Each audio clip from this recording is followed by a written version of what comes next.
Welcome to Vesper Shroud, the place where the quiet towns of Pennsylvania stop feeling so quiet. I'm glad you're here. Though I should warn you, the stories you're about to hear aren't just campfire tales. They're real accounts, whispers pulled from police reports, old mining records, and the people who swore they'd never speak of what they saw in the dark. Tonight, we're stepping into the forgotten roads, the hollowed-out forests, and the towns where secrets breathe under the floorboards. If you enjoy true horror from ordinary people, go ahead and subscribe, turn on notifications, and stay close. Trust me, you don't want to be alone when the first story begins. And speaking of that, let's open the door. Story 1. Jim Thorpe Asylum Shadow Man. The handprint it left behind was so cold that the metal around it frosted over in July. I was standing in an abandoned psychiatric hospital in Pennsylvania, holding a thermometer, watching ice crystals form on a metal door frame in the middle of summer. And I understood in that moment that we had made a terrible mistake by coming here, that we had disturbed something that should have remained undisturbed, and that the thing we had encountered wasn't finished with us. My name is Marcus. I've been an urban explorer for 12 years, documenting abandoned buildings across the American landscape. I film inside forgotten hospitals, derelict schools, condemned factories, taking photographs and video of these spaces that time has abandoned. I post them on YouTube, and I've built a following of people who are fascinated by the urban decay, by the history frozen in these buildings, by the way nature slowly reclaims the places that humanity built and then left behind. In the fall of 2019, I decided to explore the Lakewood Hospital in Jim Thorpe, Pennsylvania. The hospital was closed in 2004, but it had been abandoned long before that, slowly depopulating as patient numbers dwindled and funding dried up. It was a massive structure, a sprawling psychiatric facility that had once housed over 200 patients. The building still stands on a hillside overlooking the town, a monument to forgotten mental health care, a place where people had suffered and died without anyone remembering. I had planned the exploration for months. I researched the history, learned about the hospital, its treatment methods, studied floor plans online, and gathered my equipment. I brought my best camera, high-quality audio equipment, and 2 friends who I trusted with this kind of work. Their names were David and Sarah, and they had explored dozens of abandoned locations with me. We all understood the risks. We all knew that exploration of these spaces could be dangerous, from structural hazards to potential legal issues. But we believed in documenting these places, in preserving them for posterity before they were demolished or lost to time. The hospital was easier to access than I expected. A section of fencing had been cut away years ago, and we slipped through without difficulty. The building loomed above us in the darkness, a massive brick structure with hundreds of windows, most of them broken or boarded up. The main entrance doors were hanging partially open, and we moved inside cautiously, our flashlights cutting through the absolute darkness. The smell hit us first. It was the smell of every abandoned building I had ever explored, a mixture of mold and decay and the slow breakdown of materials left to rot in darkness. But underneath that was something else, something organic and wrong. A smell that suggested something more than just abandonment. It smelled like death. It smelled like the lingering presence of suffering. We made our way through the ground floor, documenting everything. Patient beds with metal frames, still covered with rotted mattresses and bedding. Medical equipment from decades past, left in place as if the staff had simply walked away one day and never returned. Restraints, straitjackets, equipment designed to contain and control human beings who were deemed dangerous or uncontrollable. The rooms were arranged in a way that suggested the building had been organized by level of patient severity. The first floor held the least restricted areas, where patients with more manageable conditions had been kept. But as we moved deeper, the restraints became more extensive, the locks on doors more formidable, the sense of confinement more oppressive. We made our way upstairs, and the atmosphere changed. The air became colder as we climbed. The smell became more concentrated, and I started to notice something that made me increasingly uncomfortable. Scratch marks on the walls. Long, deep scratch marks, as if something had been clawing at the painted surfaces, trying desperately to break through. The marks were everywhere, covering entire sections of walls, layered on top of each other, a record of countless hours of human desperation. Sarah mentioned that she was getting a bad feeling. She said the building felt wrong, that she didn't like the energy here, that she wanted to leave. David dismissed her concerns as suggestibility. as the power of knowing the building, its history influencing her perception. He wanted to continue exploring, and I agreed with him. We had come to document, and we were going to complete our documentation. We reached the 3rd floor, and that is when we started to encounter the locked doors. This section of the hospital had been the most secure, where the most problematic patients had been housed.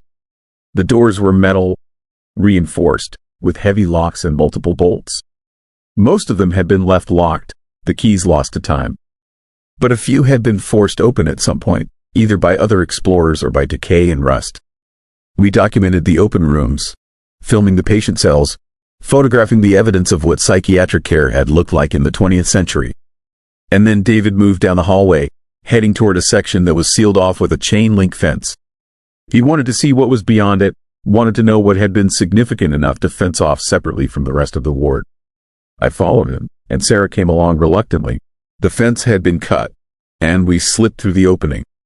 The hallway beyond was darker than the rest of the hospital, more oppressive, colder. Our flashlight beams didn't seem to cut through the darkness as effectively here. It was as if the darkness itself had texture, had weight, had density. And at the end of the hallway, standing perfectly still, was a figure. For a moment, I thought it was another explorer, someone else who had come to document the hospital. But as I looked more carefully at the figure, I realized that something was deeply wrong. The figure was humanoid, but it was wrong in ways that I couldn't immediately identify. It was standing motionless, impossibly motionless, in a way that no living person could stand. And it was darker than the darkness around it, as if the figure itself was a shadow, a silhouette cut from reality. I held my camera up and started filming. David moved closer, and I could feel Sarah grabbing my arm, pulling on me, trying to get me to move away from the figure. But I couldn't look away. I couldn't stop filming. The figure was the most fascinating and terrifying thing I had ever documented, and I needed to capture it. As David got closer, the figure began to move, not toward us, but backward, down the hallway, staying perfectly visible, staying perfectly still in its movements, walking away from us with the kind of precision that suggested intelligence, purpose, intention. David continued following, moving down the hallway toward where the figure was retreating. And then the figure simply stopped. It was standing about 30 feet from David, and it raised its hand. Not in a threatening gesture, but almost as if it was waving, as if it was beckoning David to come closer. And David stopped moving. He stood there, staring at the figure, and I could see his body language changing, becoming less tense, becoming almost relaxed. It was as if the figure was calling to him, and he was responding to that call. I shouted at David to move away, to get back toward us. The sound of my voice seemed to break whatever spell the figure had cast. David stumbled backward, and the figure immediately turned and disappeared into the darkness at the end of the hallway, vanishing as if it had never been there. We fled the hospital. All 3 of us ran toward the exits, moving through the darkness as fast as we could without breaking our necks on debris or broken flooring. We didn't stop until we were back outside, back in the parking lot, back in the relative safety of the outside world. Our hearts were pounding. Our hands were shaking. None of us spoke for several minutes. When we finally talked about what we had seen, we all agreed on the basics. There had been a figure at the end of the hallway. It had been humanoid but wrong. And when we tried to approach it, it had retreated and disappeared. But we had different interpretations of what we had experienced. David thought it was another explorer. Sarah thought it was some kind of apparition, a ghost or paranormal entity. And I thought it was something else entirely, something that we didn't have a category for, something that existed in the space between the rational and the supernatural. I reviewed the footage I had filmed, looking at the video I had captured of the figure. And when I watched it, I could see something that I hadn't noticed in person. The figure was surrounded by cold. I could see it in the thermal camera data that my camera was simultaneously recording. The air temperature around the figure was dropping, the temperature cascading downward in visible waves, creating cold spots in the hallway where the figure stood. And then I noticed something else. The figure had hands. And on the metal door frame at the end of the hallway, where the figure had turned and walked into the darkness, there were handprints. I hadn't seen them when we were in the hospital, but the thermal camera had captured them. Handprints made of cold, areas where the metal was so frozen that it was registering below zero on the thermal scale, even though the outside temperature was in the 70s. The handprints were perfect. Every detail of hands was visible in the frost pattern, the individual fingers, the unique whorls and patterns of fingerprints, all preserved in ice in the middle of summer on a metal surface that had been exposed to sunlight and heat all day. I knew then that what we had encountered was real, and that it was far more terrifying than any ghost or conventional paranormal entity. This was something that could generate cold on a scale that defied natural explanation. This was something that had a physical form, that could leave physical evidence, that could interact with the material world in ways that were distinctly wrong, distinctly unnatural. Over the following weeks, I researched Lakewood Hospital more extensively. I learned about the treatment methods they had used, about the lobotomies they had performed, about the patients who had died in the facility, about the conditions that had been allowed to exist there. And I found something in the hospital, whose records that chilled me more than the handprints ever could. There had been a patient named Edward. Edward had been admitted in 1956 at the age of 8 years old. His records indicated that he had exhibited unusual abilities that the hospital staff had interpreted as signs of mental illness. He had demonstrated an inexplicable ability to lower temperatures in his vicinity. Thermometers would malfunction around him. People near him reported feeling sudden cold, even in warm environments. The hospital had attempted to treat him with every method available at the time, including the most brutal and invasive procedures. Edward had died in the hospital in 1963 at the age of 15. The official cause of death was listed as heart failure, but the notes in his file suggested something darker. The final note in his chart said, "Patient expired following session. Temperature measurements indicate sustained hypothermia despite ambient temperature of 72 degrees. Recommend immediate autopsy and investigation into potential foul play." The autopsy was never performed. Edward's body was released to his family, and he was buried. But the hospital staff continued to report strange cold spots in the sealed wing where Edward had been housed. They reported seeing shadows standing motionless in hallways. They reported finding frost on metal surfaces in July. And then, in the 1970s, the sealed wing was locked. Access was restricted, and the reports of paranormal activity slowly diminished. The hospital staff learned to avoid that section of the building, learned to leave it undisturbed, learned to let whatever existed there remain in its place. I realized what we had encountered. We had disturbed something that had been left alone for decades. We had intruded into a space where a child's suffering had been so intense, so profound, that it had torn a hole in reality itself. Edward's ability to generate impossible cold, an ability that had been treated as a disease, had been weaponized by his suffering, transformed into something that could persist beyond death, beyond the end of his body. The handprints we had found were Edward. The figure at the end of the hallway was Edward. Edward's suffering, Edward's rage, Edward's desperate confusion about what was happening to him. All of it had crystallized into a presence that still inhabited the hospital, still responded to human intrusion, still called to the living like a voice from beyond, inviting them deeper into darkness. I posted the video online, and it went viral. Thousands of people viewed it, analyzed it, debated whether it was real or a clever hoax. But some of them knew the truth. Some of them felt what I had felt when I stood in that hallway. Some of them understood that there was something genuinely wrong with what we had encountered, something that transcended normal paranormal investigation and entered into something far more disturbing. The hospital was finally demolished in 2021, torn down brick by brick, the structure reduced to rubble and memory. The town wanted to remove the evidence, to erase what had happened there, to make it as if the suffering and the trauma and the impossible cold had never existed. But I still hear from people who were present when the demolition began. They report that the crews refused to continue working. They report that workers felt sudden, overwhelming cold while demolishing the sealed wing. They report that contractors found frost on their equipment even as they were actively tearing into the building. They report that the cold followed the demolition crews home, that it lingered in their houses, that some of them experienced hypothermia despite warm environments and heated homes. I understand now what happened. Edward was released from the hospital only when the hospital itself was destroyed. But his presence didn't disappear. It spread. It contaminated the people who demolished the building. It moved into the surrounding area. And it's still out there, somewhere in Pennsylvania, somewhere in the cold places that shouldn't be cold, still calling out to people who venture into abandoned spaces, still looking for others to witness what had been done to him, still seeking acknowledgement of his suffering. I stopped exploring abandoned buildings after that. I haven't documented any other urban decay sites since the Jim Thorpe Hospital experience. Because I know now that these places aren't just empty. They reoccupy. They hold the suffering of the people who died there, and sometimes that suffering finds a way to manifest, to persist, to reach out and touch the living. And sometimes, late at night, I still feel it. The cold, the presence of something that doesn't belong in the warm world of the living.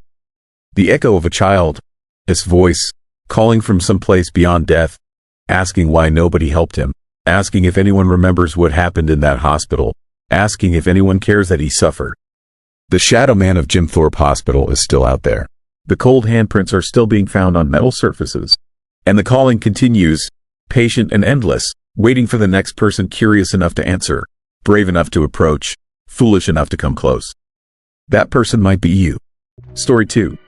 Stroudsburg sleeper attacker. Have you ever woken up in the middle of the night to the sound of breathing that wasn't to your own, and realized someone was standing over your bed in the darkness? My name is David Kellerman. I am 51 years old, a high school teacher living in Venango County, Pennsylvania, just outside Stroudsburg. What I am about to tell you happened to me in the fall of 2006. And it's something I never fully shared with anyone because the police couldn't explain it. My friends didn't believe it. And honestly, I am still not sure I believe it myself.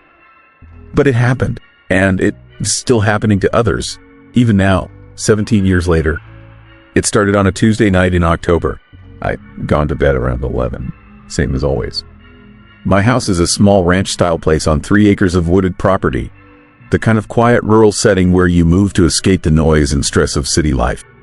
No close neighbors, no streetlights, just darkness and silence and the occasional sound of wildlife moving through the trees. I woke up at 3:14 in the morning. I remember the time exactly because I could see my alarm clock glowing red in the darkness. But that is not what woke me. What woke me was the sensation of being watched. That primitive awareness that comes from somewhere deep in your brain. The part that remembers when humans were prey and had to sleep with one eye open. I lay there in bed, completely still, listening. The house was silent. No creaking floorboards, no settling foundation. Nothing, but the feeling wouldn't go away. Someone was in my room.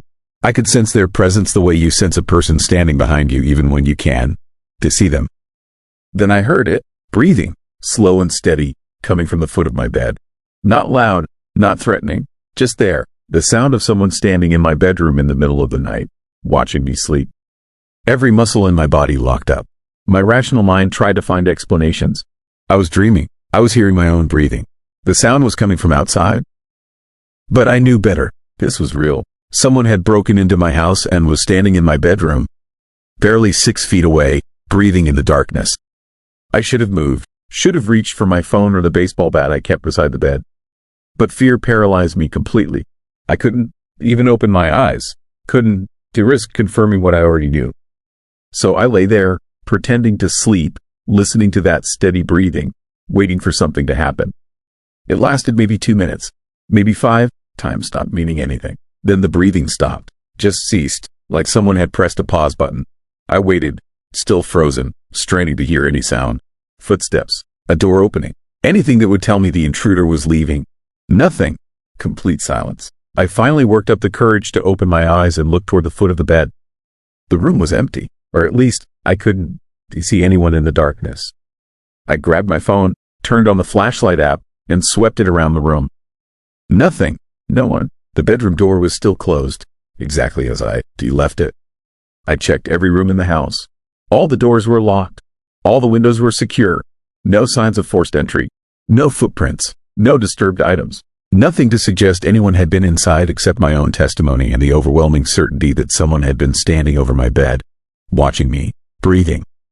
I didn't sleep the rest of that night. Sat in my living room with every light on, baseball bat across my lap, trying to convince myself it had been a dream or sleep paralysis or some other rational explanation. But I knew what I heard, knew what I felt. The next morning, I called the police. A deputy came out, walked through the house, examined all the entry points. He was professional and thorough, but I could see the skepticism in his eyes. No evidence of a break-in meant either I imagined it or I left a door unlocked and some random person had wandered in, stood over my bed for a few minutes, and then wandered out again without taking anything or leaving any trace. The deputy asked if I'd been drinking or taking any medications that might cause hallucinations. I told him no. He suggested I install an alarm system and maybe talk to a doctor about sleep disorders. Standard advice. Reasonable advice, but completely useless because I knew what had happened was real. I installed cameras that weekend, motion activated, night vision, covering every entrance in the hallway leading to my bedroom. I upgraded my locks, started sleeping with my phone on the nightstand, ready to call 911. I felt safer, felt like I was taking control of the situation. 2 weeks later, it happened again. Same time, 3:14 in the morning. I woke to that feeling of being watched, and there I was again. That breathing, slow and steady, coming from the darkness at the foot of my bed. This time I was ready. I grabbed my phone and activated the flashlight, swinging it toward the sound. Nothing. The room was empty, but they heard it, clear as day. Someone breathing, someone watching. I checked the cameras the next morning. Nothing. No motion detected anywhere in the house. No one entering, no one leaving. The footage showed me going to bed at 11 and getting up at 3:15 to check the house. That is it. Hours of empty hallways and locked doors. But the bedroom camera showed something that made my blood run cold. At exactly 3:14, for approximately 90 seconds, there was a distortion in the video. The image became slightly blurred, like looking through heat waves, centered around the foot of my bed. The distortion had a vaguely human shape, roughly 6 feet tall, just standing there. Then it cleared, and the room was normal again. I took the footage to the police, showed them the distortion. The deputy from before looked at it, consulted with his supervisor, and told me it was probably a technical glitch. Interference from electrical equipment are a problem with the camera's sensor. He offered to file a report but made it clear they couldn't investigate a case with no evidence of an actual crime. I started researching, found online forums about home invasions and security systems, posted about my experience, asking if anyone had similar problems with camera distortions. That's when I discovered I wasn't alone. 3 other people in Venango County had reported identical experiences in the past 2 years. Waking up to the sound of breathing. No signs of forced entry. Camera malfunctions at the exact moment of the intrusion. The police had investigated each case, found nothing, and eventually closed the files. The victims were left with fear and paranoia and the knowledge that something impossible was happening in their homes. I reached out to them, made contact through the forums. We compared notes. The similarities were undeniable. Same time of night, same breathing sounds, same camera distortions. All of us lived in rural areas outside Stroudsburg. All of us were alone when it happened. And all of us had the overwhelming sensation that whatever was in our bedrooms was studying us, watching us with an intelligence that felt distinctly human but somehow wrong. One of the other victims, a woman named Jennifer, told me something that changed everything.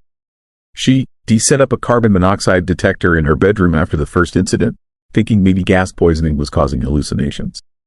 The night of her second intrusion, the detector went off, not for carbon monoxide. For an unidentified airborne substance the detector couldn't classify. She had the air tested the next day. Normal.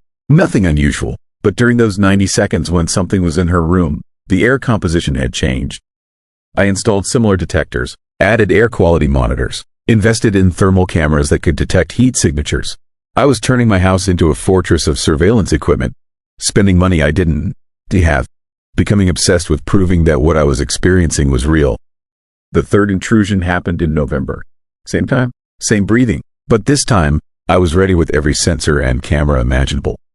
And I got results that made everything worse instead of better. The thermal camera showed a cold spot at the foot of my bed.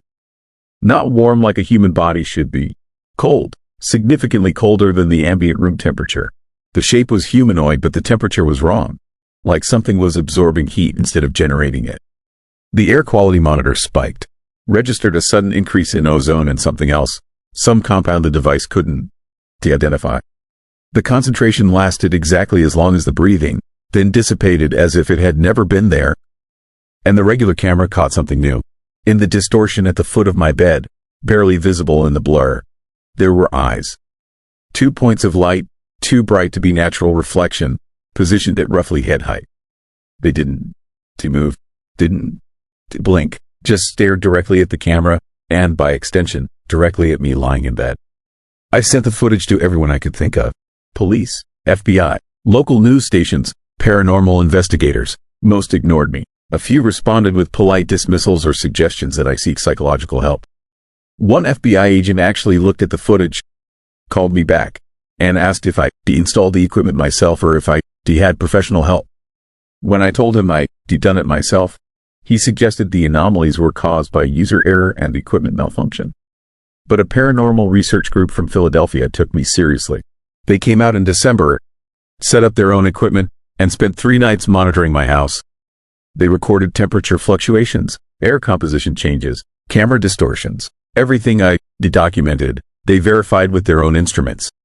Their theory was that I was experiencing what they called a recurring haunting or residual entity. Something that repeated the same action in the same location, like a recording playing over and over. They suggested the entity wasn't malicious, just present, and that it would continue manifesting indefinitely unless something disrupted the pattern. I asked what could disrupt it. They suggested moving, leaving the house entirely. Apparently, these entities are tied to specific locations and can follow you. I told them that was insane. I owned this house, had a mortgage, a job, a life. I wasn't going to run away because something invisible was standing in my bedroom once a month. But the incidents escalated. By January, it was happening twice a week. The breathing got louder, the cold spot got colder, and the eyes in the camera distortion got brighter, more distinct, more obviously focused on me. I started sleeping with the lights on, started taking sleeping pills to knock myself out so I wouldn't wake up when it came. But I could still feel it, even unconscious. Some part of my brain knew when it was there, standing over me, watching me, breathing that slow, steady rhythm that didn't sound quite human when you really paid attention to it. In February, I woke up one night and it was touching me. I felt pressure on my chest, like a hand pressing down, cold and heavy. The breathing was right next to my ear, close enough that I should have felt breath on my skin, but there was nothing. Just that sound and the weight and the absolute terror of knowing something was there, but I still couldn't see it. I sold the house in March, took a massive loss, moved into an apartment in town, left behind all my equipment, all my documentation, all the evidence I collected. I just wanted it to stop. Wanted to sleep through the night without fear. Wanted to feel safe in my own bed. It worked for 6 months. No intrusions, no breathing, no cold spots or camera distortions. I started to relax, started to believe it was over, started to think the paranormal researchers were right and the entity was tied to the house. Then last September, it happened again, 3:14 in the morning. That feeling of being watched, that breathing at the foot of my bed. And I knew with absolute certainty that it had found me, that whatever it wasn't tied to a location. It was tied to me. I've been moved 4 times since then. Different apartments, different neighborhoods, even stayed with friends for a few weeks. Doesn't matter. Every few weeks, sometimes more often, I wake up at 3:14 and it is there. Watching, breathing, getting closer. The police stopped taking my calls. Friends stopped inviting me over. People think I am crazy, suffering from some kind of mental breakdown. Maybe they rewrite. Maybe I'm losing my mind. But I don't think so. I think something found me that first night in October 2006. And it has been studying me ever since. Learning from me, growing stronger. And here is the thing that terrifies me most. I am not the only one. I found a support group online. People all over the country experiencing the same phenomenon.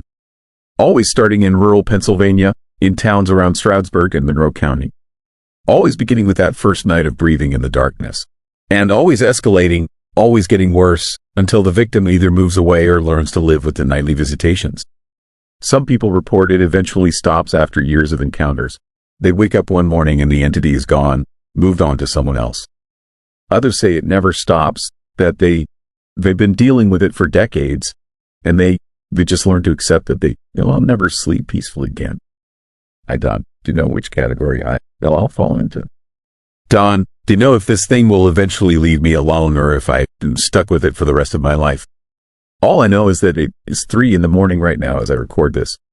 I'm sitting in my apartment with every light on, surrounded by cameras and sensors and equipment that, one, to protect me, but at least documents that I'm not insane. And in about 14 minutes, I'm going to hear that breathing again. Feel that presence. See those eyes staring at me through the camera distortion. Because it comes every night now. Never misses. 3:14 in the morning, like clockwork. The police want to help. Doctors can, to explain it. And moving doesn't work anymore. So I'm telling you this story because someone needs to know the truth. Needs to understand that there are things happening in the small towns of Pennsylvania that don't to make the news, don't to get investigated, don't to have rational explanations. If you live in Monroe County, they ever woken up to breathing that ISN to your own, they felt that presence watching you in the darkness, you were not alone. You were not crazy. This is real. This is happening. And I don't know how to stop it. I just know that in 10 minutes, I'll be here again. Standing at the foot of my bed, breathing, watching, waiting for something I don't. Do you understand? And there's nothing I can do but lie here and endure it, counting the seconds until it leaves, knowing it will come back tomorrow night and every night after that. The worst part isn't the fear anymore. I've lived with that for years. The worst part is wondering what it wants, why it chose me, and what will happen when it finally decides that watching ISN enough. Story 3. Venango County Witch House. The claw marks were deep enough that I could fit my finger into them. Not just scratches, but gouges cut into solid wood, made with a force that no animal should possess. I was standing in my basement with a structural inspector, both of us staring at the walls, both of us understanding that something was fundamentally wrong with the house I had just purchased. The inspector turned to me and said, "In 30 years of doing this job, I've never seen anything like this. These marks didn't come from any animal." Then he got out of the house and never came back. My name is Thomas. I bought the house in Venango County, Pennsylvania in the spring of 2019. It was a beautiful property, a Victorian-style home built in 1903, sitting on 3 acres with mature trees and a small creek running through the back. The price was significantly lower than comparable properties in the area, and I was excited about the opportunity to restore an old house, to preserve a piece of local history, to create something meaningful in a place that felt like home. The real estate agent handed me the keys with a nervous smile. She said the previous owners had left quickly, that they had decided to move to Florida for early retirement. She said there was nothing wrong with the house, just a family that needed a change. I didn't think much of it then. I was too excited about the purchase, too focused on the opportunity to restore and renovate. I moved in during the first week of May, on a day that was bright and warm, a perfect spring day that made the house feel welcoming and full of potential. The interior was dated but structurally sound. The bones of the house were good. With some work, with some investment, I could turn it into something spectacular. The scratching started that first night. It was subtle at first, just a faint sound from somewhere in the walls, a soft scratching that I almost convinced myself was the house settling, the old wood adjusting to having new occupants. But as the night went on, the sound continued. It grew louder. It became more deliberate. It sounded like something was moving inside the walls, something with claws or nails, something that was scratching in a rhythmic pattern, moving from one location to another, traveling through the spaces between the walls. I didn't sleep that night. I sat in bed, listening to the sounds, trying to convince myself that there was a rational explanation. Mice, rats, raccoons in the attic. These were all reasonable explanations for the sounds I was hearing. But the rhythmic quality of the scratching, the intelligence in the way it moved through the walls, the sheer force of it, all of it suggested something that was far larger and far more aware than any ordinary rodent. The next morning, I called an exterminator. A man named Kevin came out and did a thorough inspection. He checked the attic, the crawl space, the basement, everywhere a rodent might be living. He found nothing. No droppings, no nesting material, no damage that suggested animal activity. He told me the house was clean, that he couldn't find evidence of any infestation, and that the sounds I was hearing were probably just the house settling. But the scratching continued that night, and the night after that. Every single night, from about 2 in the morning until sunrise, the sound of something moving through the walls, scratching against the wood, moving from room to room, searching for something. Or hunting. I called the previous owner, trying to be casual about it, asking about maintenance issues, about quirks of the house, about anything they might know about the scratching sounds. There was a long pause on the other end of the line. Then he told me that they had never gotten used to it. He said they had tried everything, that they had brought in multiple exterminators, that they had had walls opened and inspected, and that nothing had ever been found. He said the scratching was just part of living in that house, that you either accepted it or you got out. I asked him why he hadn't mentioned this before the sale. He didn't answer. He just hung up the phone. Over the next few weeks, I did my own investigation. I opened several sections of wall, cutting through drywall and plaster, searching for evidence of whatever was moving inside. I found absolutely nothing. No animals, no nests, no droppings, no evidence of anything living in the walls. But I did find the claw marks. They were on the inside of the walls, gouged into the wooden frame beams. Marks that looked like they had been made by something with very sharp claws, something that had tremendous strength. The marks were deep, much deeper than any mouse or rat could make. And they formed a pattern, a kind of map of movement, showing where the creature had traveled, what it had scratched at, what it had been searching for. I hired the structural inspector after that, hoping that a professional would be able to give me answers. His name was Robert, and he was exactly what I needed at the time. A calm, professional, no-nonsense man who had inspected hundreds of houses and was not easily impressed or disturbed. But when Robert examined the claw marks, something changed in his demeanor. I could see the color drain from his face. I could see him take a step back from the wall, as if he suddenly felt threatened. And when he turned to me, his professional composure was completely gone. He told me that the marks were not consistent with any animal he knew of. He said the depth and pattern suggested something with a four-clawed hand, something that was exceptionally strong, something that was deliberately scratching, not searching for food or trying to burrow. He said it looked like the marks of something that was trying to get through the walls, trying to reach something on the other side. Then he left. He packed up his equipment and told me he couldn't help me. He said I needed to get an expert, that this was beyond his expertise, and that he wouldn't be filing a report about what he had seen because nobody would believe him anyway, and his professional reputation was too important to risk. I was alone with the scratching and the claw marks and the knowledge that something was wrong with my house. Something genuinely and fundamentally wrong, something that defied rational explanation. I spent the next month researching the house, its history. I went through the county records, looking at previous sales, trying to understand the pattern of ownership. What I found was deeply disturbing. The house had been sold 10 times in the past 30 years. Average ownership was 3 years, with several owners leaving after only a few months. The turnover was significantly higher than normal, much higher than would be expected for a property of this quality. I started talking to the previous owners, tracking them down, asking them about their experiences. Most of them were reluctant to talk about it, but a few were willing to share their stories. They all told the same thing: the scratching, the claw marks, the sense that something was moving inside the walls, something aware, something searching. One of them, a woman named Patricia who had owned the house in the 1980s, told me something that chilled me more than anything else I had heard. She said that sometimes the scratching would stop, and in the silence, she could hear something else. She could hear breathing, the sound of something breathing heavily from inside the walls, the sound of lungs working, of air moving in and out of something that was alive and present and waiting. She said she eventually stopped paying attention to the scratching, because paying attention to it only made things worse. She said that if you acknowledged it, if you focused on it, if you tried to find its source, it would respond. It would come to wherever you were, pressing against the walls, scratching harder, breathing louder, until you were forced to confront the fact that something was trapped inside your house, something that desperately wanted to get out. I stopped listening to the scratching after that. I tried to ignore it, to convince myself that it wasn't real, that my mind was playing tricks on me, that stress and anxiety were creating phantom sounds. But ignoring it only made things worse. The scratching became more insistent. It started happening at different times of day, not just at night but at random moments, at times when I was fully conscious and undeniably aware of what I was hearing.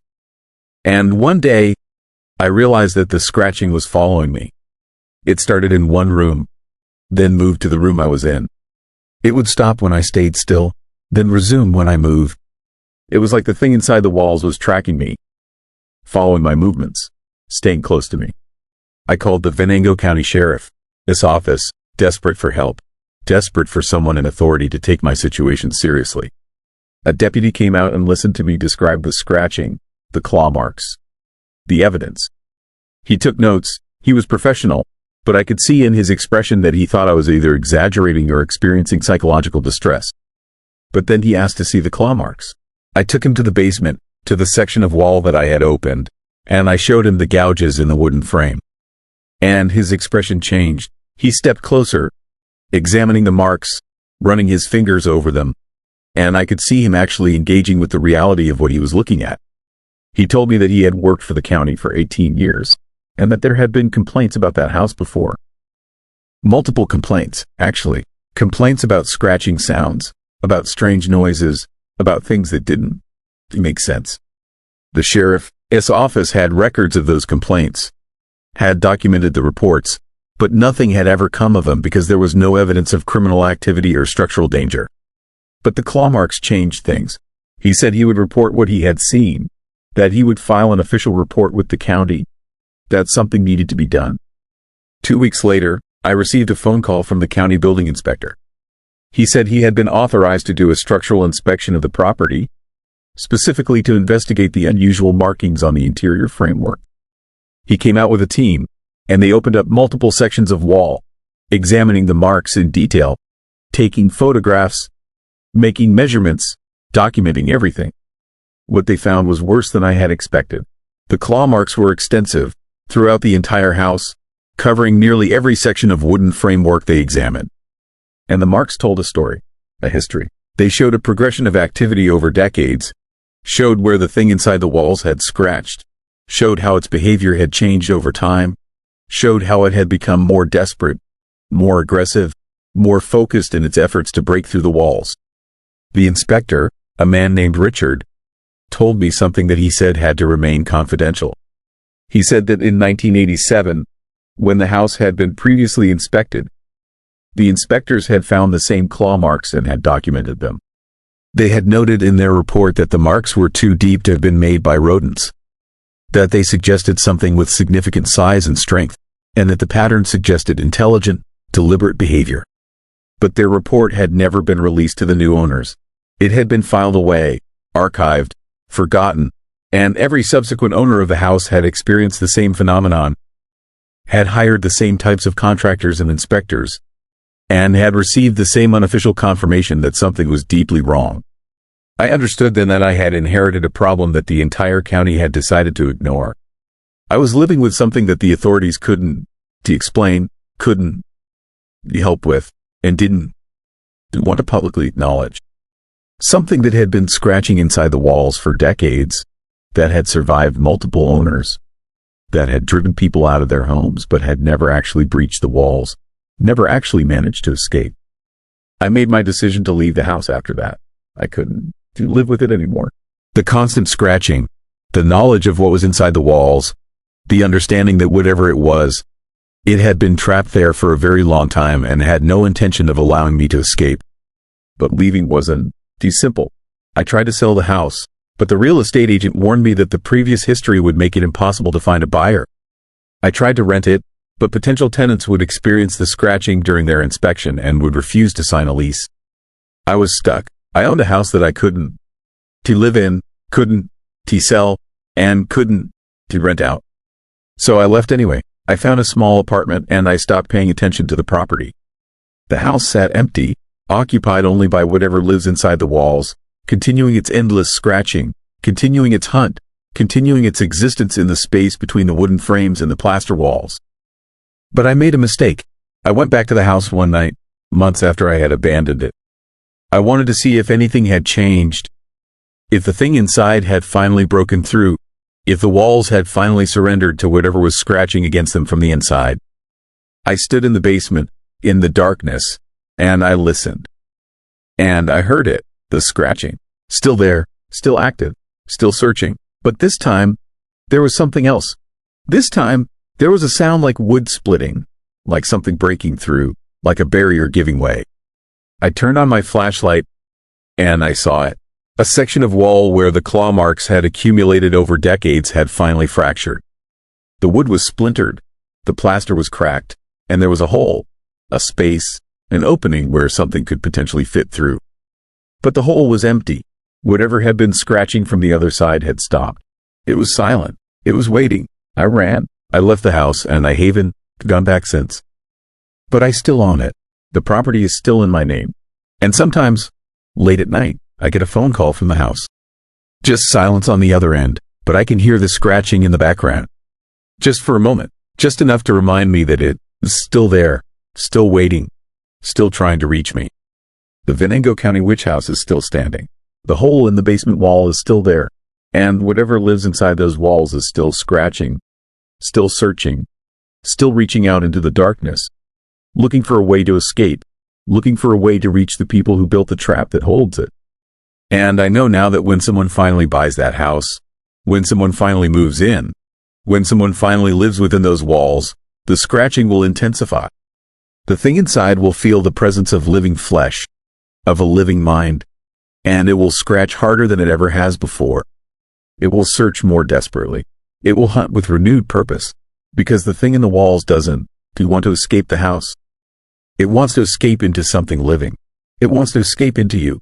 That house is still on the market, if you are interested. The price is very reasonable. It's a beautiful Victorian property, built in 1903, with good bones and tremendous potential. All it needs is the right owner, someone brave enough to live with the scratching, someone willing to accept that they are not alone in their walls, someone ready to host the thing that has been waiting inside for decades, scratching and breathing and searching, just waiting for the moment when the walls finally come down and it can step out into the light. Story 4. Whitehaven Ice Mine Voices. I heard my name whispered from the darkness below, but I had never told anyone my name. I had never mentioned it to the spelunking group. I had registered anonymously, and yet, from somewhere deep within the Whitehaven ice mine, a voice that sounded like my own mother called out to me. Called me by the name she used to use, the name she had stopped using the day she died. My name is Gregory Thorne. I am an investigative journalist who specializes in paranormal phenomena and urban legends. For the past 12 years, they traveled across the United States researching documented cases of supernatural activity. I interview witnesses. I collect evidence. I produce multimedia reports that are published on various platforms. I've built a reputation as a skeptical investigator who doesn't sensationalize stories but presents the facts as they present themselves. But what happened at the Whitehaven ice mine in northern Pennsylvania last summer fundamentally changed my understanding of what is possible. And this left me with a terrifying question. If something knows your name, if something can mimic the voice of the dead, what does that mean about the nature of consciousness and the boundaries between worlds? The Whitehaven ice mine is a real place, located in Carbon County, Pennsylvania.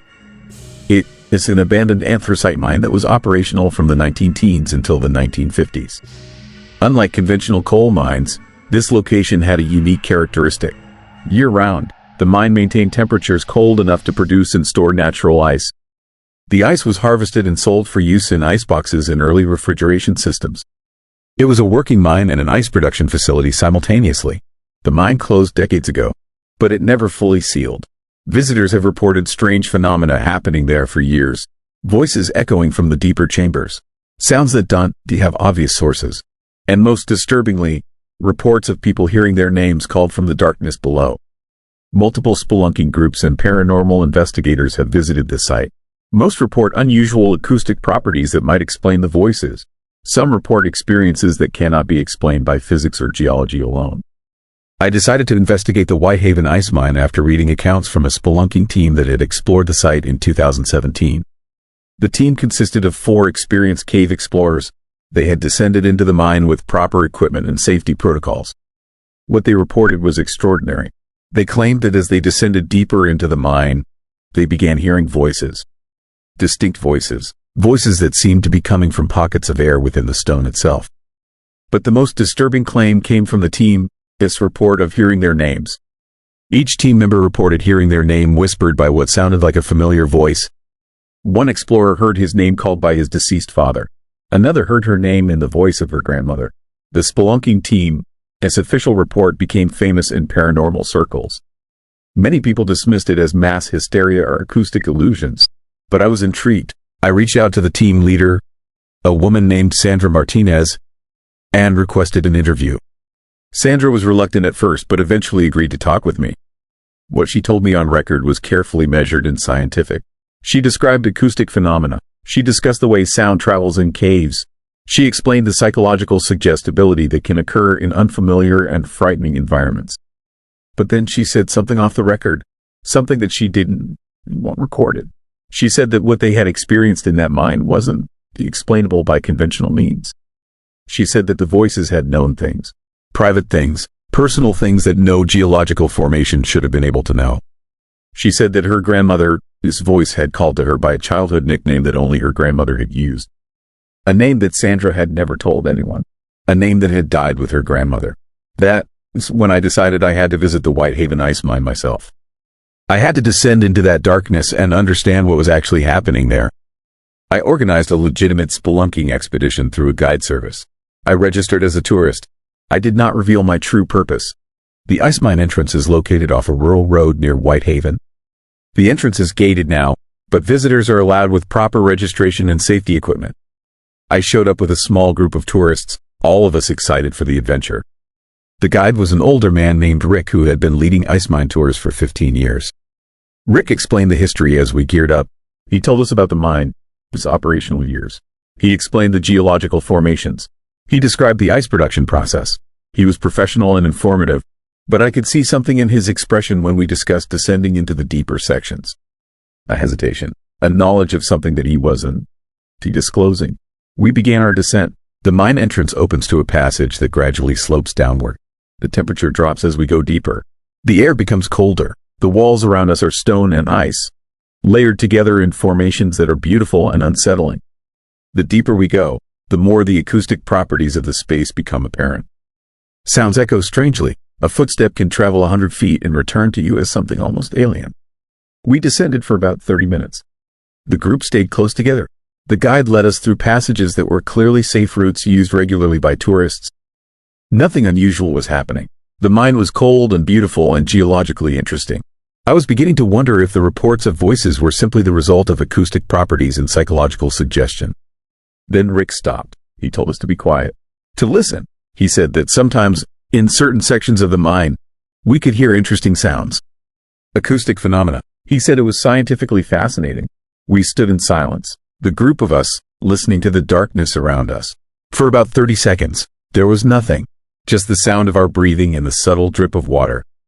Then we heard it, a voice, faint and distant, a voice that sounded almost human, saying something that I couldn't quite make out. The group was fascinated. Some of them were recording on their phones. The guide explained that this was residual sound being carried through the stone, that it was a known phenomenon in cave systems. But I was listening closely, and I understood something that the others didn't. The voice wasn't a random acoustic noise. It was structured. It was trying to communicate. As I listened, the voice became clearer. It was a woman's voice, and it was calling a name. My name, Gregory. It whispered, Gregory, over and over, whispering my name from the darkness below. I felt my body go rigid. The group was still listening to their own phenomenon, unaware that I was experiencing something completely different. The voice knew my name. My actual name, not the name I had registered under. Not the name anyone on this expedition should have known. I told Rick that I needed to leave. I said I was feeling unwell. I said the altitude was affecting me. Rick accepted this without question and began leading the group back to the surface. But the voice continued whispering my name. It followed me as we climbed. It echoed through every passage. It was getting closer, getting louder. By the time we reached the surface, I was in a state of psychological shock. I thanked the guide and separated from the group.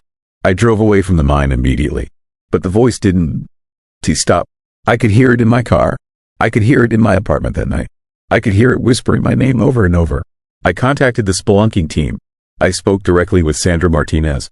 I told her what I had experienced. I told her that something in that mine knew my name. She listened without interrupting, and then she told me something that terrified me. She said that after her team had left the mine, the voices had continued. They had been calling to her for months. The voice of her grandmother kept contacting her. It started with the whispers in the mine. It progressed to hearing the whispers in her home. And eventually, the voice had found a way to communicate more directly. Sandra told me that her grandmother had given her a message that made no sense at the time, but that Sandra's grandmother had emphasized repeatedly. The message was, The mind remembers everyone. The mind calls those it remembers. The mind wants to keep them. I asked Sandra what she meant. She said that her grandmother had warned her that the mind was a place where consciousness could become trapped. That something in the geological structure of that location could capture and preserve human consciousness. That the voices were the consciousness of people who had died near the mine. People who had been absorbed into its stone and ice. The guide, Rick, had apparently told Sandra something similar. He had explained that at least 3 mine workers had died in the ice mine during its operational years. Deaths that were officially attributed to accidents but that had strange circumstances. Workers found in sections of the mine where they shouldn't have been. Workers found in impossible locations given the nature of the mining equipment. Over the next weeks, I conducted extensive research. I obtained historical records of the mine. I found documentation of the 3 deaths. I found names, dates, circumstances, and more importantly, I found something else. I found evidence that visitors to the mine had been reporting voices for at least 60 years. Reports that went back further than the modern paranormal interest. Reports from the 1960s and 70s from people who had no context of paranormal activity and no reason to exaggerate. What I pieced together was a disturbing pattern. The voices in the Whitehaven ice mine were real. They were conscious entities. They were the consciousness of people who had died in the mine and whose consciousness had been preserved within the geological structure. And they were aware of visitors, aware of names, aware of personal information that they shouldn't have access to. But the most terrifying discovery came when I began analyzing what the voices were actually saying. Sandra had recorded her grandmother's whispers in the mine. I obtained those recordings and examined them carefully. The voice wasn't just calling Sandra's name. It was saying things, repeating specific phrases, personal memories, details that only her grandmother would have known. The consciousness in that mine wasn't just a recording. It wasn't just residual energy. It was an active entity with knowledge and intent.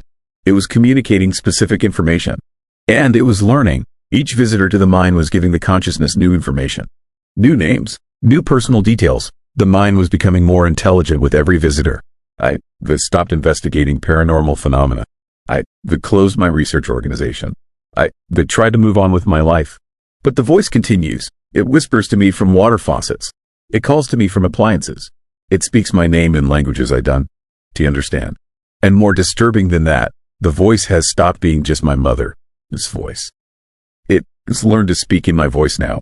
When I wake up in the morning, I hear myself whispering from the darkness. I hear myself calling my own name. I hear myself speaking memories that I haven't consciously thought about in years. I understand now what is happening. I understand that by visiting the mine, by allowing my name and my presence to be known in that place, I have given the consciousness something to anchor to. I have become part of the mine. The mine is learning me. It is downloading my consciousness.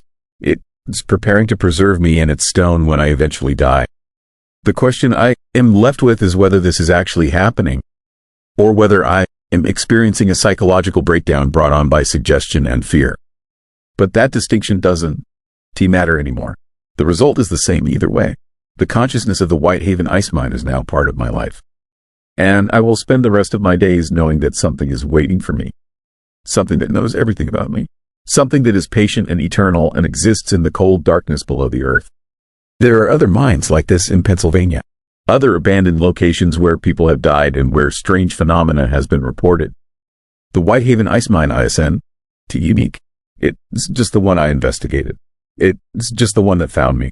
If you ever visit the Whitehaven ice mine, you need to understand what you walking into. You need to know that the voices you hear aren't just acoustic illusions. You need to know that something is paying attention to you. Something is learning you. Something is preparing a place for your consciousness in the eternal cold. And you need to understand that the mind doesn't just call out. The mind also invites. The deeper you go, the more welcome you feel. The more comfortable the darkness will become. And eventually, you might decide to go even deeper. To descend to sections that tourists never visit. To places where the temperature is absolute zero. Places where consciousness can exist forever without decay or change. I can feel it happening to me. I can feel the cold reaching through my skin and into my core. I can feel the mind preparing a space for me. And the terrifying part is that the more this happens, the less I want to resist. The less I want to leave. The more I understand the appeal of existing in the darkness forever. Preserved in ice. Conscious but frozen. Trapped but eternal, the Whitehaven ice mine is calling. It's been calling for decades. It will keep calling long after I'm gone. And eventually, everyone who hears about this place, everyone who becomes curious about the voices, will feel the pull. Will want to descend. Will want to know what is calling from below. The mine remembers everyone. And eventually, everyone becomes part of the mine. Story 5. Phoenixville Church Possession. I watched a 15-year-old girl bend a solid steel crucifix with her bare hands. Not slowly, not gradually, but in one sudden motion that left the metal twisted like it was made of taffy. And while she was bending the crucifix, she was speaking in a language that no linguistics professor in the world could identify. The girl, its eyes were rolled back so far that only the whites were visible. Her mouth was moving in ways that mouths shouldn't move. And I understood in that moment that everything I had learned about faith and theology and the nature of God meant nothing in the face of what was actually happening in my church. My name is Father Michael Kellen. I've been a Catholic priest for 42 years, served in 8 different parishes across Pennsylvania and New Jersey, and I have dedicated my life to serving God and helping my congregation understand the mysteries of faith. I was considered conservative by modern standards, skeptical of claims of miracles or supernatural phenomena, the kind of priest who looked for rational explanations before accepting anything as genuinely miraculous or demonic. Until 1994, when Sarah Brennan came to my church, and everything changed. St. Michael is a small Catholic parish in Phoenixville, Pennsylvania, a blue-collar town built around the steel industry. The church has stood since 1887, and it serves a congregation of about 200 families. It's a good community, hardworking people who believe in God and try to live by the teachings of the church. I had been the priest there for 8 years and had grown to love the parish, to know nearly every family in the congregation personally. Sarah Brennan was a quiet girl. She was 15 years old, well-behaved, a good student, the kind of teenager that any parent would be proud of. She came to Mass regularly with her family. She was involved in youth group. She seemed well-adjusted and happy. Her parents were devoted Catholics, and they had raised Sarah with strong faith and strong values. The first indication that something was wrong came during a youth group session. Sarah had attended a gathering at the church for teenagers, and during the session, one of the youth leaders reported that Sarah had become extremely ill. She had started sweating profusely, had complained of excruciating pain, and had eventually collapsed. They brought her to the emergency room, where she was examined thoroughly. The doctors found nothing wrong with her. Her blood work was normal. Her vital signs were stable. There was no physical explanation for her symptoms. But the episodes continued. Sarah would have sudden attacks of severe illness, episodes where her body would contort in pain, where she would lose consciousness and wake up hours later with no memory of what had happened. Her parents took her to specialists, neurologists, gastroenterologists, psychiatrists. Every test came back normal. There was nothing medically wrong with Sarah. Her parents reached out to me, asking if there was anything the church could do, asking if perhaps this was a spiritual matter rather than a medical one. I was skeptical. I didn't believe in demons or possessions or supernatural explanations for medical conditions. I had seen too many cases where people attributed psychological or medical problems to demonic activity, and I believed that science and medicine were the proper tools for understanding human illness.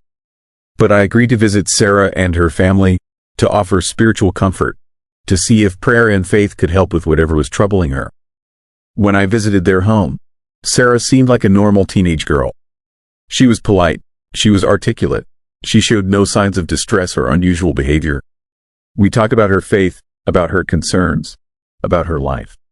She seemed like a completely normal, well-adjusted young person.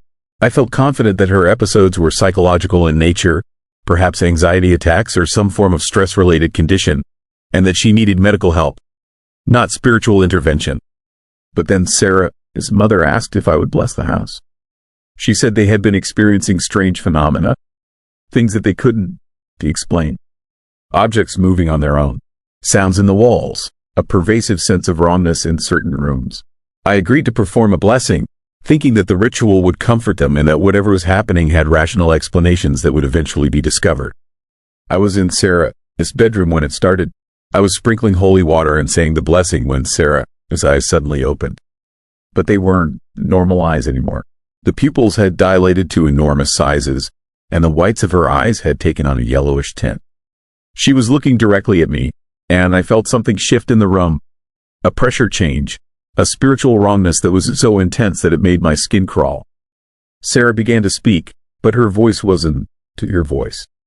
It was deeper, more resonant, layered with multiple tones, as if several voices were speaking through her simultaneously. She spoke in a language that I didn't recognize, that I had never heard before, words that seemed to come from no language I knew. The sound of her voice was wrong in a way that I couldn't articulate, fundamentally unnatural, like hearing something speak that was never meant to have human speech. I backed away from her, and Sarah's body began to move in ways that were impossible. Her spine arched backward until I was certain her back would break. Her limbs twisted in directions that human limbs shouldn't twist. And throughout it all, she continued speaking in that unknown language, her voice becoming more intense, more demanding, more angry. I called out for her parents, and they rushed into the room. When they saw Sarah, her mother started screaming. Her father grabbed her, trying to hold her, trying to calm her down. But Sarah's strength was extraordinary. She threw her father across the room as if he weighed nothing, and he crashed into the dresser with enough force to break his ribs. I knew then that this was not a medical condition. This was not anxiety or psychological distress. This was something genuinely and fundamentally demonic, something that was inhabiting Sarah's body and using it as a vehicle. I contacted the diocese immediately. I requested permission to perform an exorcism, to perform the ritual of removing the demonic entity that was possessing Sarah. The bishop was skeptical, but after I described what I had witnessed, he authorized me to proceed. He said that the church would stand behind me, but that I needed to be absolutely certain that this was a genuine possession and not a psychiatric condition that was being misinterpreted through a religious lens. I spent 2 weeks studying and preparing. I reviewed the theological literature on possession and exorcism. I consulted with other priests who had experience with these matters. I prayed extensively, seeking discernment and guidance. And I visited Sarah multiple times, documenting her symptoms, recording the unknown language she spoke, attempting to communicate with the entity that was inhabiting her body. During one of these visits, Sarah suddenly grabbed the crucifix that I was wearing and twisted it. The solid metal crucifix bent in her hands like it was made of rubber, twisted and warped into an unrecognizable shape. And as she was bending it, she was laughing. The sound coming from her mouth was the most evil sound I have ever heard. Laughter that was so filled with malice and contempt that it made my stomach turn. That was when I understood the full scope of what was happening. The entity that possessed Sarah was not just inhabiting her body. It was using her as a demonstration of its power, showing me that it was far stronger than any human being, that it could manipulate matter itself, that it was capable of things that defied the laws of physics and natural law. The exorcism took place on a Sunday evening in the church, after the regular congregation had left. The bishop sent a priest to assist me, a man named Father Dominic who had performed exorcisms before. We brought Sarah to the church, and we began the ritual. The rituals of exorcism are designed to confront the demonic entity, to command it to leave the body in the name of God, to use the authority of Christ and the church to drive out the forces of darkness. We were prepared for resistance, for the entity to fight back, for Sarah to become violent or hostile. What we were not prepared for was for the entity to speak in English. Midway through the ritual, the thing inhabiting Sarah's body suddenly stopped speaking in unknown languages. It spoke English, but with an accent that seemed to shift and change. An accent that didn't belong to any specific region or country. It addressed me by name. It knew intimate details about my life, about my doubts, about my fears, about things I had never told anyone. The entity told me that it had been in Sarah for months, that it had chosen her specifically, that it was using her as an anchor point, a location from which it could expand its influence into the community. It told me that my exorcism would fail, that Sarah would remain in its possession, that I would be powerless to stop it. And then it told me something that broke my faith in ways that I am still struggling to comprehend. It told me the name of the entity that possessed it, a name that I recognized from the theological literature, a name that corresponds to a demon of exceptional power, a being that has been documented in cases of possession going back centuries, a being that should not exist in the modern world, that should not be capable of inhabiting human bodies, that should not be real. But it was real. It was speaking to me in perfect English, with knowledge of my life and my fears, with the ability to bend metal with the power of its will, with the strength to throw full-grown men across rooms. It was real, and I had no power to stop it. I continued the exorcism despite my growing sense of despair. I spoke the words of the ritual. I prayed. I commanded the entity to leave in the name of God. And something changed. Sarah's body convulsed, her spine arched backward, and I heard a sound like nothing I had ever heard before. A sound like reality tearing, like the fabric of existence being ripped open. And then Sarah collapsed. When she opened her eyes, they were normal again. The yellow tint was gone. The pupils had returned to normal size, and Sarah herself seemed to be back in her own body, conscious and aware. She looked at me with tears streaming down her face, and she asked me what had happened to her. I told her that she was free, that the entity had left, that the exorcism had been successful. I held her, and I prayed, and I tried to convince myself that I had actually driven out the demon, that God had worked through me to save this girl from possession. But I knew it wasn't true. I could feel it. The entity hadn't left. It had retreated, but it was still there, still present, still inhabiting the deepest parts of Sarah, just being, waiting for the right moment to resurface. The exorcism hadn't worked. We had simply sent the demon into hiding. I documented everything that happened in a detailed report. I recorded the ritual. I documented Sarah's symptoms. I documented my own observations and beliefs about what was occurring. I sent the report to the diocese, and I requested guidance about how to proceed, about how to continue fighting a demonic entity that had proven itself to be far more powerful than any human faith could overcome. The bishop told me to stop pursuing the matter. He told me that the exorcism was complete, that Sarah was free, that I should consider the case closed and move on with my pastoral duties. He said that the church would not authorize additional exorcisms, that I needed to accept that this matter was resolved. But Sarah's situation did not improve. In the weeks following the exorcism, she continued to exhibit symptoms of possession. She would have episodes where her body contorted, where she spoke in unknown languages, where she displayed superhuman strength. And each time, she would come back to herself and have no memory of what had happened.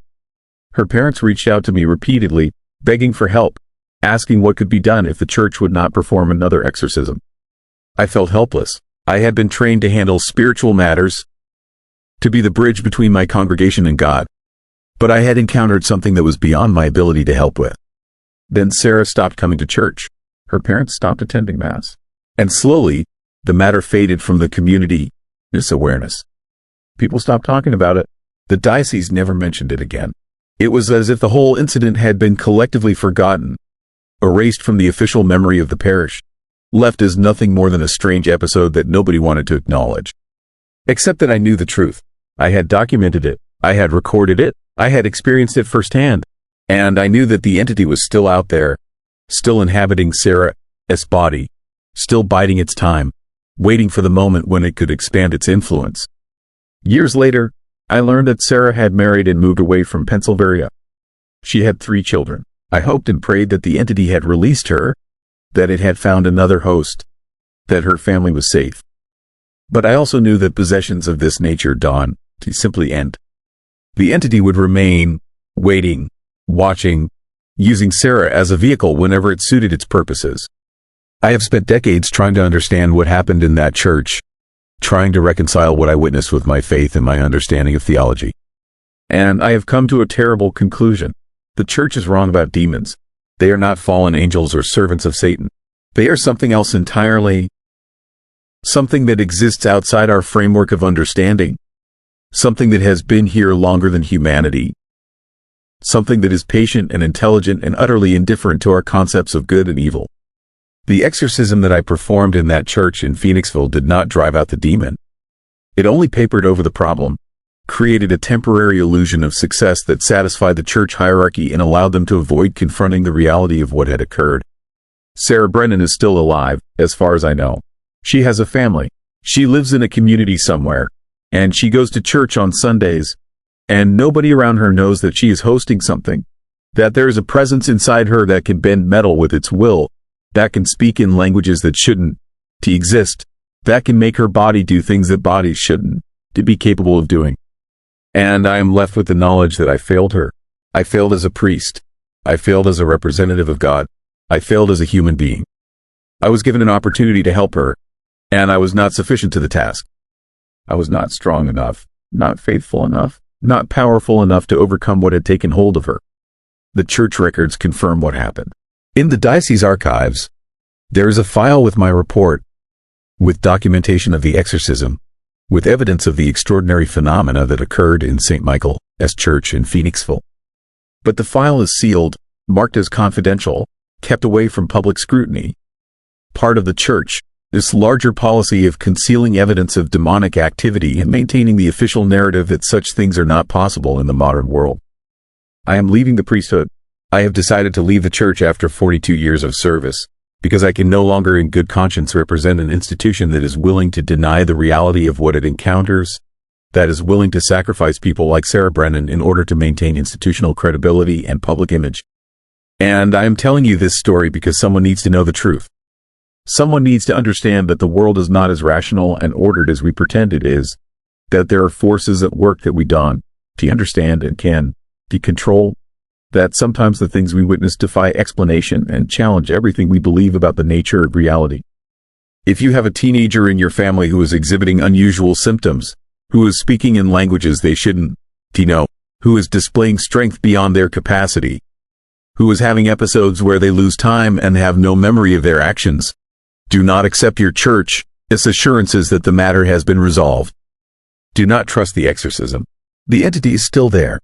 It is waiting. It is patient. And it will emerge again when the time is right. Story 6. Pine Grove Crying Woods. We were walking in circles. All 8 of us, trained search and rescue personnel with GPS equipment and digital maps and decades of combined experience, and we were walking in circles. The crying sound kept pulling us forward, kept drawing us deeper into the forest, and every single time we checked our coordinates, we discovered that we had somehow returned to the exact same location we had started from hours earlier.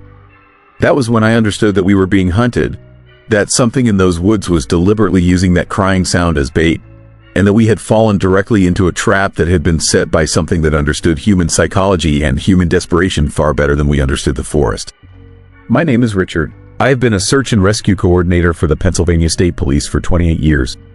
I've found people lost in forests, people trapped in ravines, people who have wandered off trails and gotten disoriented. I've recovered bodies and located missing children. They trained rescue personnel and developed search protocols. I know the forests of Pennsylvania the way most people know their own neighborhoods. Or at least, I thought I did, until Pine Grove happened. The call came in on a Saturday evening in late October 2008. A family had been camping in Pine Grove State Forest, near the town of Tower City. A woman had gone to gather firewood around dusk and hadn't returned. Her name was Lisa Chambers, and she had left the campsite at approximately 6 p.m. By 8 p.m., when she still hadn't come back, her husband had called 911. I assembled a team and we were in the forest by 10 p.m. The night was clear, which was fortunate. We had good light from flashlights and headlamps, and the fallen leaves on the forest floor made it easier to track movement. We found Lisa's initial trail without difficulty. We could see where she had walked from the campsite, following what appeared to be a clearing to an area where there might be fallen wood suitable for burning. But the trail stopped about a quarter mile from the campsite. There was no sign of struggle, no indication of an accident, no evidence that Lisa had been injured or attacked. She had simply stopped walking in one direction and then nothing. No footprints continuing onward. No clothing or evidence of distress. Just the trail ending abruptly in the middle of the forest. We were about to expand the search area when we heard it. A woman's voice coming from deeper in the woods. She was crying, sobbing, calling out in distress. The voice seemed to be coming from approximately half a mile northeast of our position. We could hear the desperation in her voice, the raw emotion of someone who was lost and afraid and calling for help. I immediately deployed my team in that direction. I sent 4 searchers to move toward the sound of the crying while I remained with 3 others to set up a base camp and coordinate the search efforts. I had them maintain communication via radio, and I had them track their position using GPS. For the first 30 minutes, the search seemed to be going well. The team moved toward the sound of the crying woman, maintaining a steady pace, reporting their position at regular intervals. The crying seemed to be getting closer, louder, more distinct. I could hear it over their radio communications, and it sounded genuinely like a woman who was lost and terrified. But then, after 45 minutes, the team reported something unusual. They said that even though they had been moving directly toward the sound of the crying seemed to be maintaining the same distance from them. They had walked nearly 2 miles, but the voice seemed to still be approximately the same distance away as when they started. I instructed them to adjust their direction slightly, to try to approach the sound from a different angle. But no matter what direction they moved, the crying remained equidistant from them. The sound would shift direction, but it would always maintain approximately the same distance, always staying just out of reach. Always pulling them forward but never actually allowing them to get close enough to locate the source. After 2 hours of this, the team was growing frustrated and confused. They reported that they had walked what should have been approximately 4 miles, but according to their GPS, they had only traveled about 1 mile from their starting point. The GPS was showing circular movement patterns, paths that suggested they had been walking in loops, returning to the same general area repeatedly, even though they had maintained a consistent direction throughout the search. I instructed the team to stop moving and to remain in place while I consulted with my base camp personnel about what might be causing the GPS anomalies. We considered the possibility of magnetic interference, of equipment malfunction, of atmospheric conditions affecting the signals. But everything checked out. The equipment was functioning normally. There were no obvious reasons for the GPS to be reporting circular movement when the team insisted they had been walking in a straight line. Then I heard something that made my blood freeze. The crying sound, which had been coming through their radios as ambient background noise, suddenly became much louder, much more intense. One of my team members, a man named Greg, reported that the crying sounded like it was coming from all directions at once, that they could no longer determine which direction to move, that the sound seemed to be surrounding them. And then Greg reported something that changed everything. He said that the crying sound wasn't coming from far away anymore.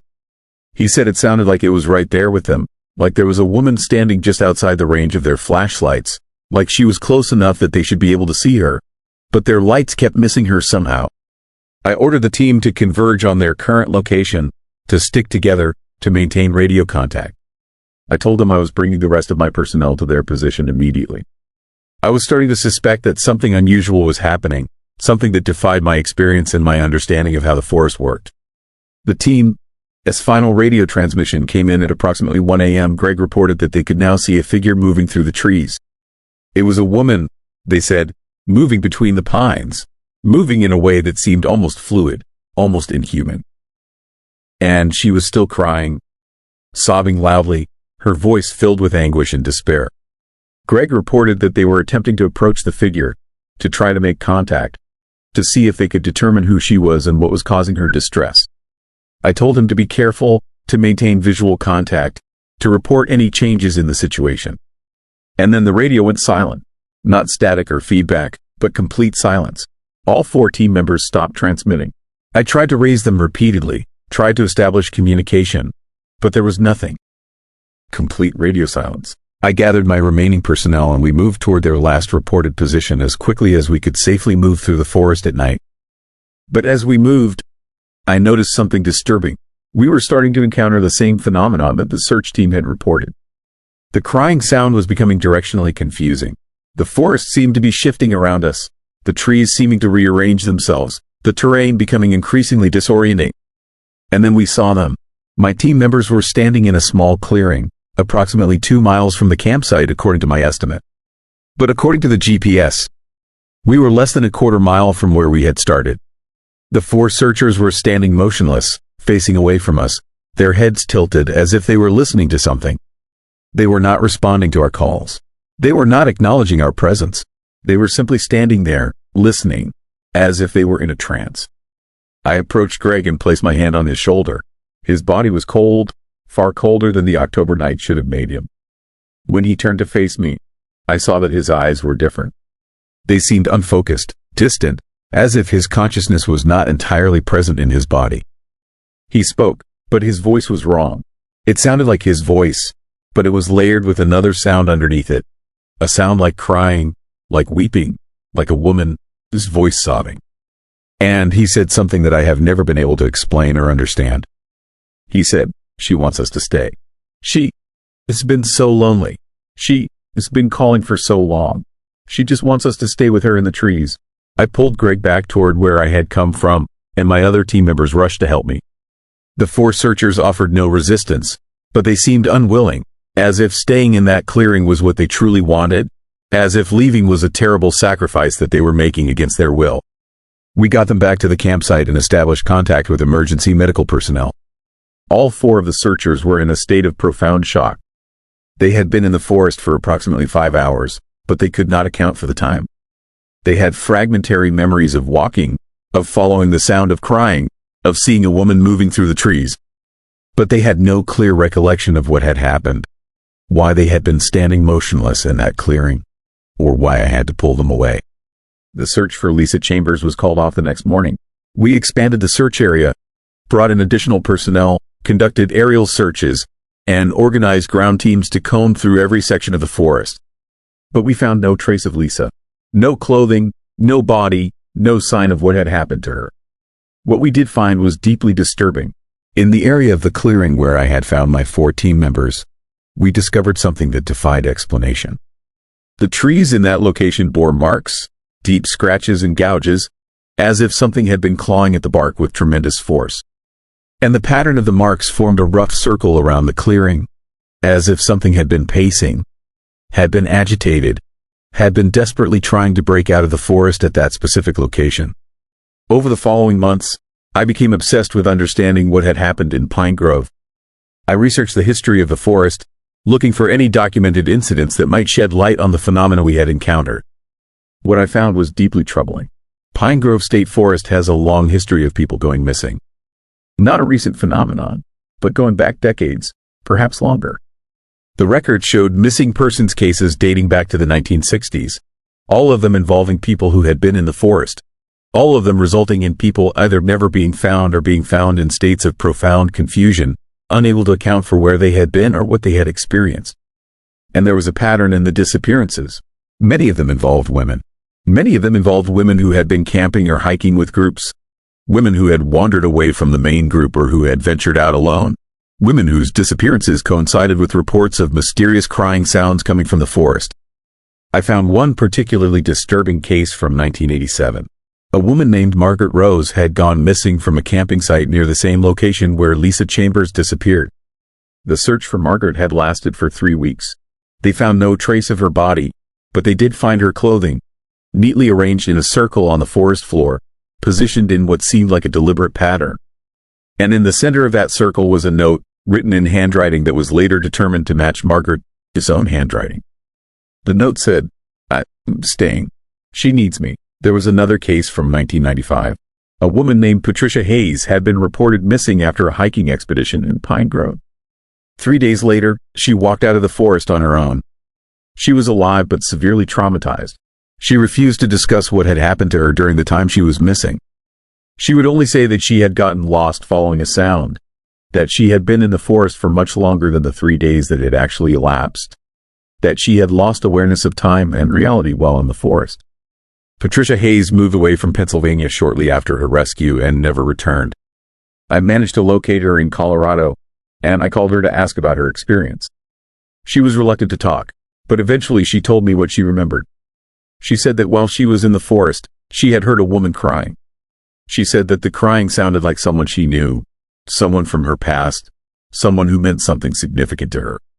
She said that even though she knew it was wrong, even though she knew she should leave the forest, she found herself following that sound deeper into the woods, unable to resist the compulsion to find the source of the crying.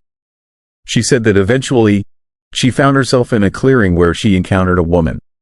The woman was beautiful, Patricia said, and she was weeping.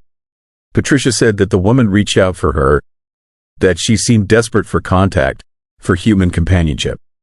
Patricia said that she almost allowed the woman to touch her, almost allowed herself to be pulled into an embrace. But something broke the spell. A noise, or a sudden moment of clarity, or some instinctive warning from her own mind. Patricia said that she ran, that she fled from that clearing as fast as she could, that she ran through the forest for hours without stopping, without thinking, driven only by an instinctive sense that if she allowed that woman to touch her, something terrible would happen. She made it out of the forest and collapsed at the nearest road, where a passing driver found her and called for help. Patricia said that even after she left the forest, She could still hear the crying. She said it followed her for months, that she would hear it at night, that it haunted her dreams. Eventually, she said, the crying had faded, but she could never return to Pennsylvania. She could never go near any forest without experiencing overwhelming panic and fear. I understood after that conversation that what we were dealing with in Pine Grove was not a ghost, not a demon, not any category of supernatural entity that I had a framework for understanding. What we were dealing with was something that had the ability to prey on human emotion, to exploit human psychology, to create a compulsion in human minds that overrode reason and instinct. The entity in Pine Grove was using the sound of a crying woman to lure people into the forest. It was using emotional manipulation and psychological tactics to make people follow the sound deeper and deeper into the woods until they became lost, until they lost their sense of direction and time, until they became vulnerable to whatever the entity was trying to accomplish. And Lisa Chambers, I came to believe, was not missing. She was there in the forest, still there, still present, somehow transformed into part of whatever was creating the crying sound, somehow absorbed into the entity that inhabited those woods. I retired from search and rescue after Pine Grove. I could not continue to work in those forests, knowing what I knew, understanding the danger that existed in places that most people considered safe. I could not continue to rescue people in a landscape that was actively hunting them, using their own compassion and desperation against them. The crying in Pine Grove continues. Campers still report hearing a woman weeping in those woods. Search teams still respond, still follow the sound, still experience the disorientation and the circular movements. And sometimes, people are found standing in clearings, unable to account for lost time, unable to remember what they experienced, their minds touched by something that defies explanation. And sometimes, people are never found at all. Sometimes they are absorbed into the forest, into the entity that dwells there, into whatever is creating the endless crying that echoes through those woods at night. If you ever hear a woman crying in a forest, if you ever hear weeping coming from the darkness, do not follow the sound. Do not try to help. Do not let compassion and human decency drive you deeper into the woods. Because the crying is not coming from a human being in distress. It is coming from something that wears human pain like a lure, something that uses emotion as bait, something that has been hunting people for decades and will continue hunting for decades more. The crying in Pine Grove has never stopped. And somewhere in those woods, Lisa Chambers is still crying, still calling, still weeping with a voice that sounds like hers but is not hers anymore, calling to the next person brave or foolish enough to venture into the forest seeking to help someone in need. She has been so lonely. She has been calling for so long. She just wants someone to stay with her in the trees. Story 7. Haunted Hotel Bethlehem, Room 932. I checked into room 932 at the Hotel Bethlehem in Pennsylvania on a Wednesday evening, and by Friday morning, I understood that some doors should never be open. Some rooms should never be entered, and some spirits don't want to be forgotten, no matter how much the living want to pretend they don't to exist. My name is James Hartwell. I am a hotel inspector for a hospitality evaluation company. My job is to check into hotels across the country, spend a night or two, and provide detailed reports on the quality of the accommodations, the cleanliness, the service, and the overall guest experience. It is a job that is paid well and required minimal emotional involvement. Until room 932. The Hotel Bethlehem is a historic property in downtown Bethlehem, Pennsylvania. Built in 1922, it is one of the oldest continuously operating hotels in the region. It has old money written all over it, high ceilings, original woodwork, vintage fixtures, the kind of place that rich people stay in when they want to feel connected to a more elegant era of American history. The kind of place that also has layers of history that most guests never discover. I had checked into the Hotel Bethlehem 3 times before, always different rooms, always pleasant experiences, always straightforward inspections. But this particular visit in late October was different. The reservation system had booked me into room 932. The front desk clerk hesitated when I checked in, not visibly, but I noticed a pause, a subtle change in her expression. She asked if I wanted to switch to a different room. There were other options available, she said. Better views, quieter locations. I asked why she was offering alternatives when I hadn't. To complained. She said the hotel liked to give guests options. That room 932 was a bit older, a bit less updated. That some guests had preferred other accommodations. But if I was comfortable, I was welcome to stay. I told her I was fine with room 932. It was only one night. I was there to evaluate the property, and I could evaluate it just as well from an older room as a newer one. She gave me a key and a smile that didn't quite reach her eyes. Room 932 was on the 9th floor at the end of a long hallway. The hallway itself was beautiful, lined with vintage light fixtures and old photographs of the hotel through the decades. But it was also quiet. Too quiet. The kind of quiet that makes you aware of the lack of sound. The kind of quiet that suggests isolation. The room itself was exactly as the clerk had described. Older, the furniture was vintage, which could be generous terminology for worn and outdated. The carpet was thick but faded. The walls were covered in a dark floral wallpaper that might have been elegant 60 years ago but now just felt oppressive. The windows looked out onto the street below. Even with the curtains drawn, I could hear the distant sound of traffic and the life of the city. But in that room, somehow, it felt very far away. I settled in and ordered dinner from the hotel restaurant. The meal was fine, nothing exceptional. The service was efficient. Everything seemed normal. I watched television for a while and then prepared for bed. This was standard routine. A typical hotel inspection night. I was thinking about the shower facilities I needed to evaluate and the thread count of the sheets I needed to examine. Then, around 11 in the evening, I heard the woman crying.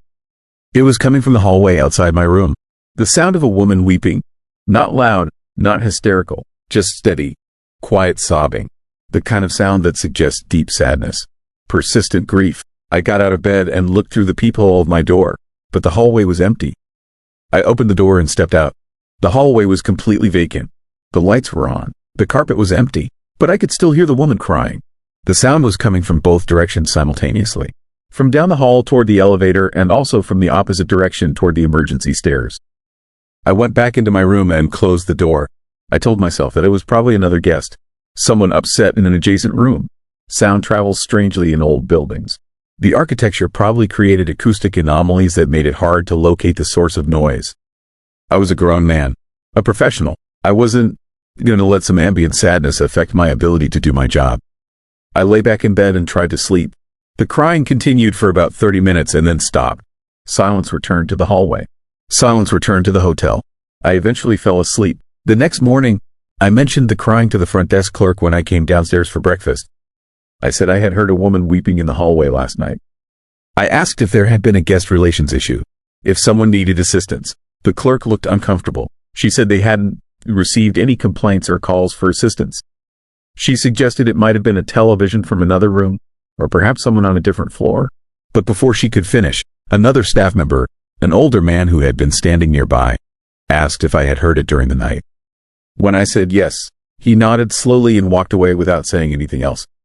After breakfast, I went back upstairs to complete my inspection of room 932. I examined the bathroom fixtures. I checked the water pressure. I made notes on the condition of the mirror and the age of the towel racks. Standard work. But the entire time, I was aware of something. A presence, a sense of being watched. A heaviness in the air that seemed to settle on me like weight. I opened the closet to check its depth and lighting. Inside, hanging on the rack, was a bellhop's uniform. An old uniform, the kind that would have been worn sometime in the 50s or 60s. Maroon colored, with gold buttons, with a name tag that read, David. I called the front desk immediately. I told them there was a uniform in the closet of room 932. It shouldn't be there. It needed to be removed. The response I received was silence. A long, uncomfortable silence. Then a voice asking if I could bring it downstairs and leave it at the desk. I brought the uniform downstairs. When I placed it on the desk, I saw recognition in the faces of two different staff members. They looked at each other and then back at me. One of them said they would take care of it.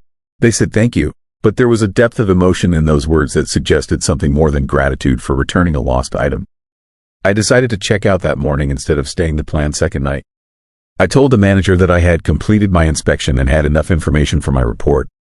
I didn't explain the crying or the uniform. I just packed my bags and left. But here is where things get strange. Over the next few weeks, I couldn't stop thinking about room 932. I couldn't stop thinking about the crying woman in the bellhop uniform and the name tag that said, David. So I did something I had never done before. I started researching the hotel's history. What I found in old newspaper archives and historical records was a story that nobody at the hotel wanted to discuss. In 1958, a bellhop named David Mitchell, 24 years old, had committed suicide in room 932.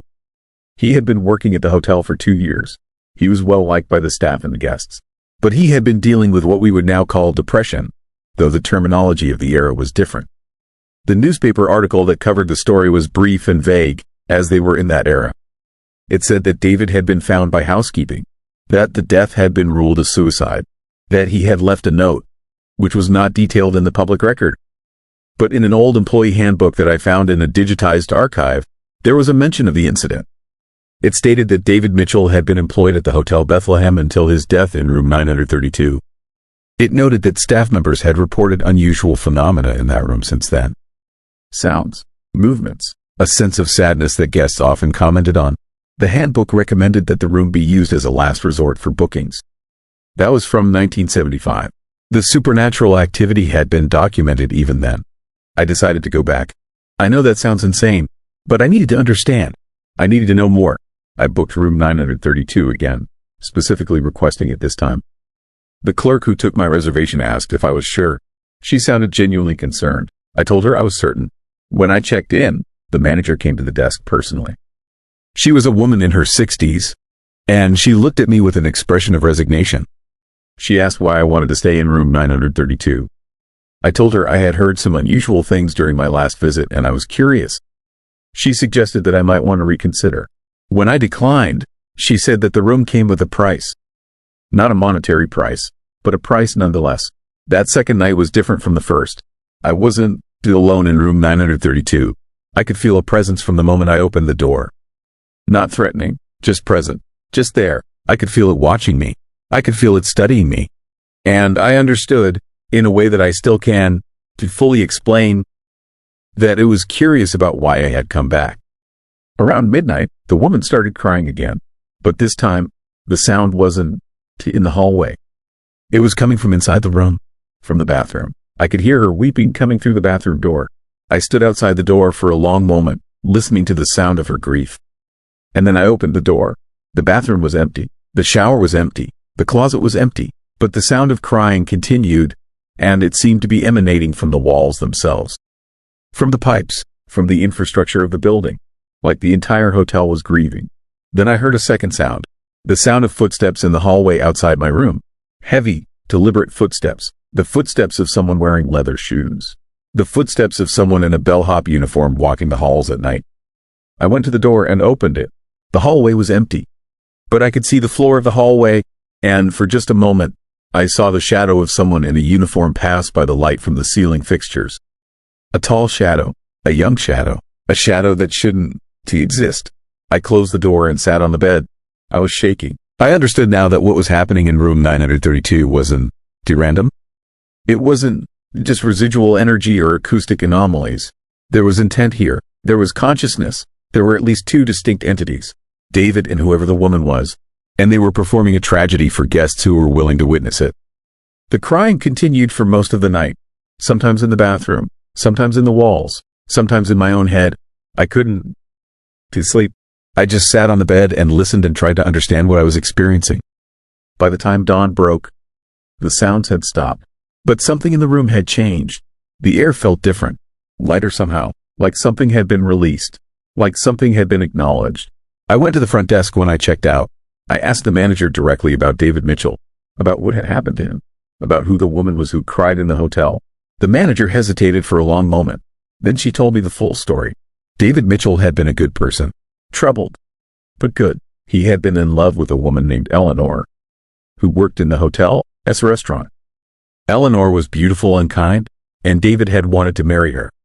But Eleanor had been promised to someone else, someone rich, someone whose family had connections to the hotel, its ownership. Eleanor had loved David, but she was bound by obligation and family expectation. She couldn't choose to be with him, and David couldn't accept a world where Eleanor was going to marry someone else. So David ended things. He took his own life in room 932. And Eleanor, devastated by his death, spent the rest of her life wondering if there was something she could have done differently. She died in 1983, never having married the man she was supposed to marry, her heart forever broken by David's choice. The manager said that Eleanor had actually spent her final years living in Bethlehem, in a small apartment not far from the hotel. She had never wanted to leave. She had stayed close to the place where David had worked, close to the place where he had died. And when she passed, her spirit seemed to have stayed there too. Since Eleanor's death, the phenomena in room 932 had intensified. David and Eleanor were both there now, both trapped in a tragedy that had been sealed by suicide and grief. And they performed their drama every night for anyone sensitive enough to witness it. The woman crying because she had lost the love of her life. The bellhop walking the halls because he couldn't to move on. The manager said that the hotel didn't want to publicly acknowledge the haunting because of the stigma. Because guests didn't want to book a room they knew was actively haunted. But she also said that they didn't have the heart to perform an exorcism or try to force the spirits to leave. Because in a way, this was all David and Eleanor had left. This was the only way they could exist together after death. I asked the manager if other people had seen what I had seen. She said yes. The manager said that over the years, at least 12 different guests had reported seeing or hearing David. Some had seen him in the hallway. Some had heard him in the room. Some had felt his presence without any specific manifestation. And everyone had reported the woman crying. But most people didn't talk about it. They checked out and moved on and told themselves it was stress or imagination or the acoustic quirks of an old building. The hotel preferred if people didn't spread the story. Preferred if the haunting stayed contained within room 932. I left the Hotel Bethlehem that morning feeling changed. I understood that I had been allowed to witness something intimate and tragic and real. I understood that David and Eleanor were using whatever supernatural resources they had to communicate across the barrier between life and death. And I understood that the Hotel Bethlehem was essentially a tomb where a love story had come to its most devastating conclusion. For my inspection report, I marked the hotel as excellent. Clean, well-maintained, excellent service. I made no mention of room 932. I made no mention of what I had experienced. I kept their secret, but I also registered my recommendation that room 932 remain available for guests. Because I believe that David and Eleanor deserve to be witnessed. I believe that their tragedy deserves to be acknowledged. I believe that ghosts and hauntings aren't things to be afraid of, but things to be understood. Manifestations of human emotions so intense that they refuse to fade even after death. I never went back to the Hotel Bethlehem. I didn't have to. But I think about room 932 often. I think about David choosing to end his pain by ending his life. I think about Eleanor spending decades loving a memory. I think about the two of them trapped in that room forever, recreating the final moments of their connection every night for anyone brave enough or foolish enough to witness it. If you ever find yourself in Bethlehem, Pennsylvania, and you offered a room in the Hotel Bethlehem, pay attention to which room you re-given. If it's 932, you have a choice. You can ask for a different room. You can pretend you didn't hear the clerk's hesitation. You can ignore the weight in the air. Or you can check in. You can keep the door open. You can listen to a woman cry for the love she lost. You can watch the shadow of a bellhop walk the hallway one more time. You can bear witness to a tragedy that the living world has tried very hard to forget. The haunted hotel is real. The supernatural is real. Room 932 is waiting. And David and Eleanor are still performing their dance of grief for anyone willing to see it. They still reaching across the boundary between death and life, trying to communicate something about loss and love and the terrible consequences of despair. All they ask is that someone remember, someone acknowledge, someone bear witness to the fact that they existed, that they loved, that their tragedy mattered. Room 932 is always there. The spirits are always there, and they always hoping that the next guest who checks in will understand what they were trying to say. Story 8. Missing hunters of Derry Township. They found my brother's truck 3 weeks after he disappeared, but they never found my brother. The truck was sitting in 12 feet of water in the swamp near Whiskey Pond, doors locked from the inside, windows rolled up, and my brother and his hunting partner just gone. Like the earth had opened up and swallowed them while they were sitting in the cab together. That is when things started to get strange. That is when the search teams reported hearing sounds that nobody could explain. My name is James. I am a conservation officer for the Pennsylvania Game Commission, and I spent 30 years working these forests, these back roads, these wild places that most people avoid. I've seen animals that shouldn't exist in the modern world, stumbled across things in the darkness that made me question everything I thought I understood about the natural order. But nothing prepared me for what happened in Derry Township in November 2004, and nothing has prepared me for what I've discovered since. My brother was named Michael. He was 2 years older than me. We hunted together since we were kids, knew these woods better than our own houses, understood the language of the forest the way some people understand languages of nations. Michael was careful. He wasn't one of those careless hunters you hear about on the news, the ones who mistake people for deer. He was methodical, experienced, the kind of man who planned his hunts down to the smallest detail. The day he disappeared, Michael and his friend Tony were going after deer in the swamp country northeast of Derry. It was late season, cold, the kind of November where the mornings are black and stay black well into the afternoon. They said they'd be back by sunset. They never came back. I didn't get the call about the missing hunters until late that night. The police had contacted search and rescue, and the search coordinator, a man named Frank who I worked with for years, called me directly because he knew I did want to be involved. We organized teams to go out at first light. I spent the entire night awake, sitting in my truck, knowing with absolute certainty that something was wrong. The swamp that Michael and Tony had been hunting is one of the oldest places in Pennsylvania, a remnant of glacial activity from thousands of years ago. It is dark even in daylight, a place where the trees grow thick and the water is black and the ground shifts under your feet. Local people have stories about the swamp, about lights that appear at night, about strange sounds that come from the water. Most of it is folklore. Most of it is the kind of thing people say about places they don't understand. But some of it might be true. We found the truck on the morning of day 3. It was partially submerged, visible only because one corner of the roof had caught on a cypress tree that grew partially out of the water. The water was dark brown, almost black, and when we pulled the truck out, the mud clung to it like something alive, reluctant to let go. The doors were locked, the windows were closed, and there was no sign of Michael or Tony anywhere.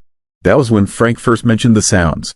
He said that during the night, while the search teams had been deployed, some of them had reported hearing something strange coming from deeper in the swamp. A chiming sound, metallic, like bells or wind chimes, but sustained, continuous, with no wind to cause it. Multiple teams had reported it from different locations, which meant it wasn't too localized to one area. It was coming from everywhere at once, or seeming to anyway, which is what made it so disorienting. I didn't think much about it then. I was focused on finding my brother, on understanding what had happened in that truck. The forensics team went over every inch of it. No signs of struggle, no blood, no indication of how 2 grown men could have simply vanished from a locked vehicle. The medical examiner said there were water stains on the seats that suggested the truck had been in the water for several days, consistent with it being submerged on the day Michael and Tony disappeared. But how had they gotten out? How had 2 men escaped from a locked truck in the middle of a swamp? The answer came when one of the divers, a young man named Victor, went down to explore the truck more thoroughly. He reported that there was a section of the truck bed that had partially rusted through, creating a gap large enough for a person to squeeze through. If the truck had been sinking, if someone was desperate enough, they could have gotten out that way, could have swum through the murky water to the surface. But why would they drive into the swamp deliberately? Why would they park in water? Over the next week, the search expanded. Volunteer hunters, community members, even some of the state police, all fanned out through the Derry Township swamps looking for Michael and Tony. Helicopters flew overhead, their spotlights cutting through the darkness. Divers went down repeatedly, searching for bodies. Dogs were brought in. Tracking dogs, cadaver dogs, animals trained to find human remains. They found nothing, but the sounds continued. Every night, the search teams would report the metallic chiming, the bell-like sounds that seemed to emanate from the water itself. Some of the volunteers said it sounded like wind chimes made of copper. Others said it sounded like actual bells, the kind that might have been used to call cattle or ring out at churches. The sounds would start around dusk and continue through the night, always just out of sight, always seemingly coming from a location that shifted and changed as you tried to approach it. Frank started documenting the reports.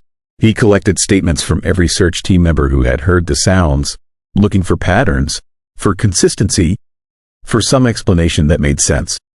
What he found was that the sounds were heard by multiple people simultaneously, that they always occurred in the same geographic area, and that they seemed to respond to human presence. When search teams moved closer to the sound moved deeper into the swamp.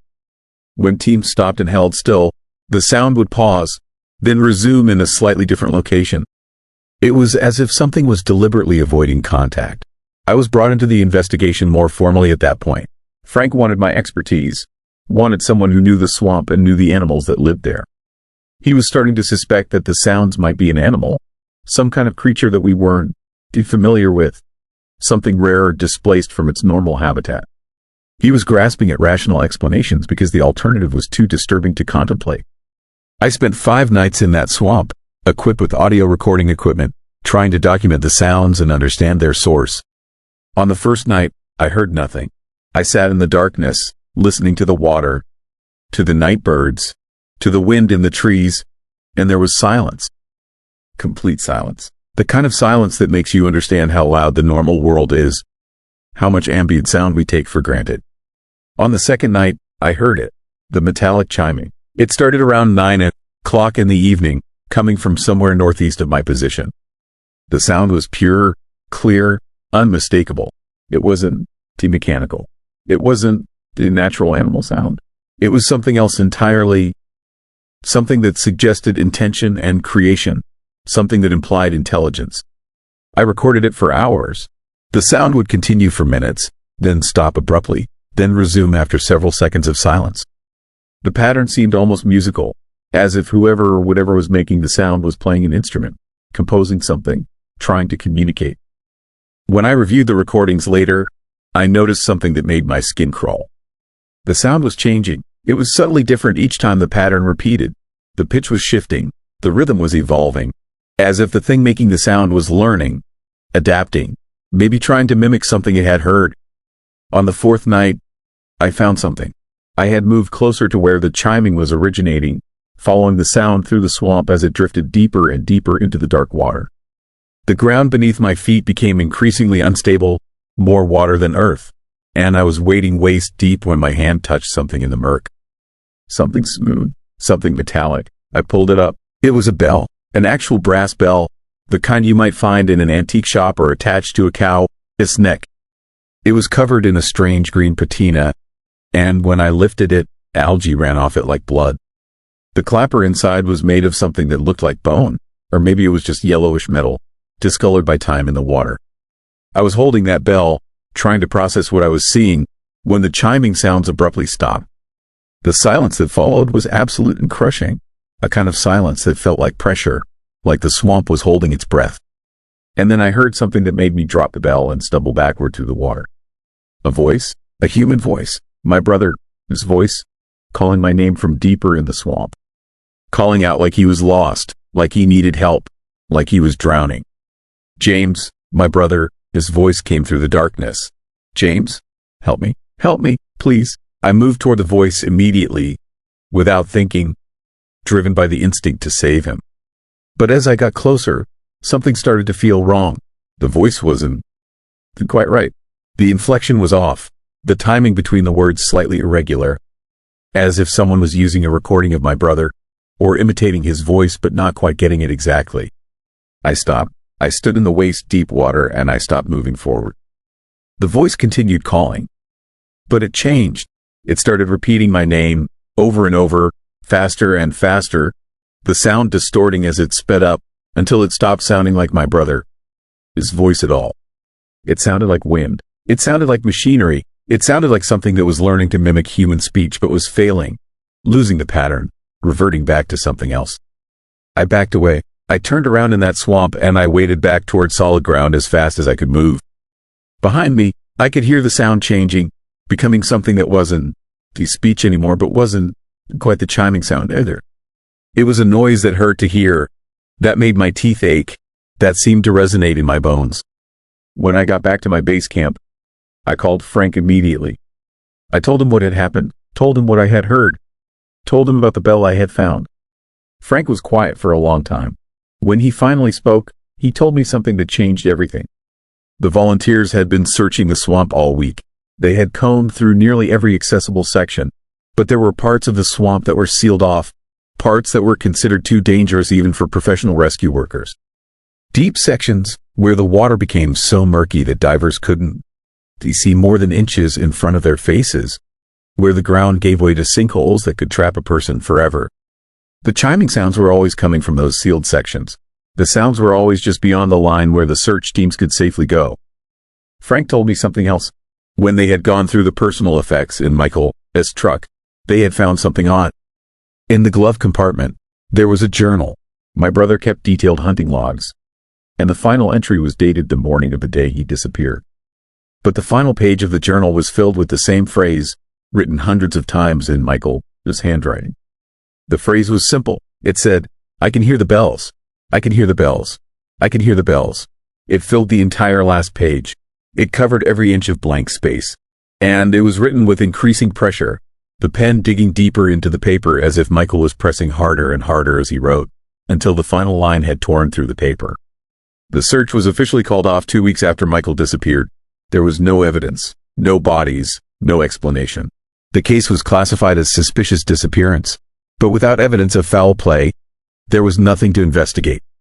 The swamp kept its secrets, but the sounds continued. Every night, without fail, the metallic chiming would emanate from the deep sections of the swamp. Other hunters reported hearing it. Local residents who lived nearby reported hearing it.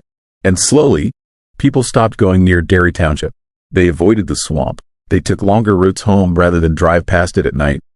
I kept the bell I found. I kept it in my garage, wrapped in cloth, unable to bring myself to throw it away. And sometimes at night, when the wind blows a certain way, I can hear it. Not physically, but in my mind, in my memory, the exact sound it made when I lifted it from the murk of that swamp. 3 years after Michael disappeared, I got a call from a hiker who had gotten lost near the swamp. He had wandered into the periphery of the deep water sections in the dark, and he reported something that made me drive out there immediately, against my better judgment. He said he had seen 2 figures standing in the water. They were standing perfectly still, waist deep in the black water, staring out at nothing. When the hiker turned his flashlight toward them, they didn't move. Didn't react. Just stood there in the darkness, completely motionless, completely silent. The hiker said their faces were wrong. He said they looked like faces, but something about them was fundamentally incorrect, as if someone had made a sculpture of a human face from memory but had gotten all the proportions slightly off. When I searched that area the next morning with a team of volunteers, we found nothing. No footprints, no trace of the figures, nothing but water and darkness and the floating remains of old cypress trees. But we heard the bells. All day, they rang. No longer just at night, but throughout the entire day, a constant metallic chiming that seemed to come from every direction at once. And underneath the sound of the bells, if you listened very carefully, if you strained to hear it, you could make out other sounds. Voices, dozens of them, maybe hundreds, all calling in unison, all saying the same thing over and over. They were calling names. They were calling out the names of people. And among those names, I heard my own. They were calling for me. I left Derry Township. I transferred to a different district, moved my residence to the other side of the state. I tried to put as much distance as possible between myself and those swamps. But I still hear the bells sometimes. Late at night, when I'm trying to sleep, I can hear them, faint and distant, as if they reek coming from miles away when the wind blows right. And last month, I received a photograph in the mail. No return address, no note, just a photograph. It was an image of Whiskey Pond, taken at night with infrared film, the kind of image you see in a security camera. In the water, standing perfectly still, were 2 figures. They were looking up at the camera with faces that weren't quite right, faces that seemed to shift and distort in the infrared image. And in the background, barely visible, was a 3rd figure. It was taller than the others, and it was looking directly at the camera with an expression that I recognized, because it was wearing my brother's face. The metallic chimes of Derry Township still ring every night, and I know now that Michael heard them on the day he disappeared. I know now that the bells are calling, and that eventually they all call loud enough, insistent enough, that I want to be able to resist. That I will get back in my truck, drive to that swamp, and walk into the water to stand with my brother and all the others who heard the bells and couldn't ignore them anymore. Somewhere in that dark water, in those deep places where the ground gives way to sinkholes, the missing hunters of Derry Township are still standing. Still waiting, still ringing their bells, calling for others to join them in the darkness where they They learn to exist in the places between breathing and drowning, in the spaces where time stops and the bells ring forever. That's the last of tonight's lingering tales from the heart of Pennsylvania. Thanks for keeping me company. Talking about this stuff feels less heavy when you're here. Don't forget to subscribe and turn on the bell so the stories can find you again. Drop a comment with your location or any strange experience you've carried with you. I'll be waiting for your stories, and something tells me Pennsylvania still has a few it wants to share.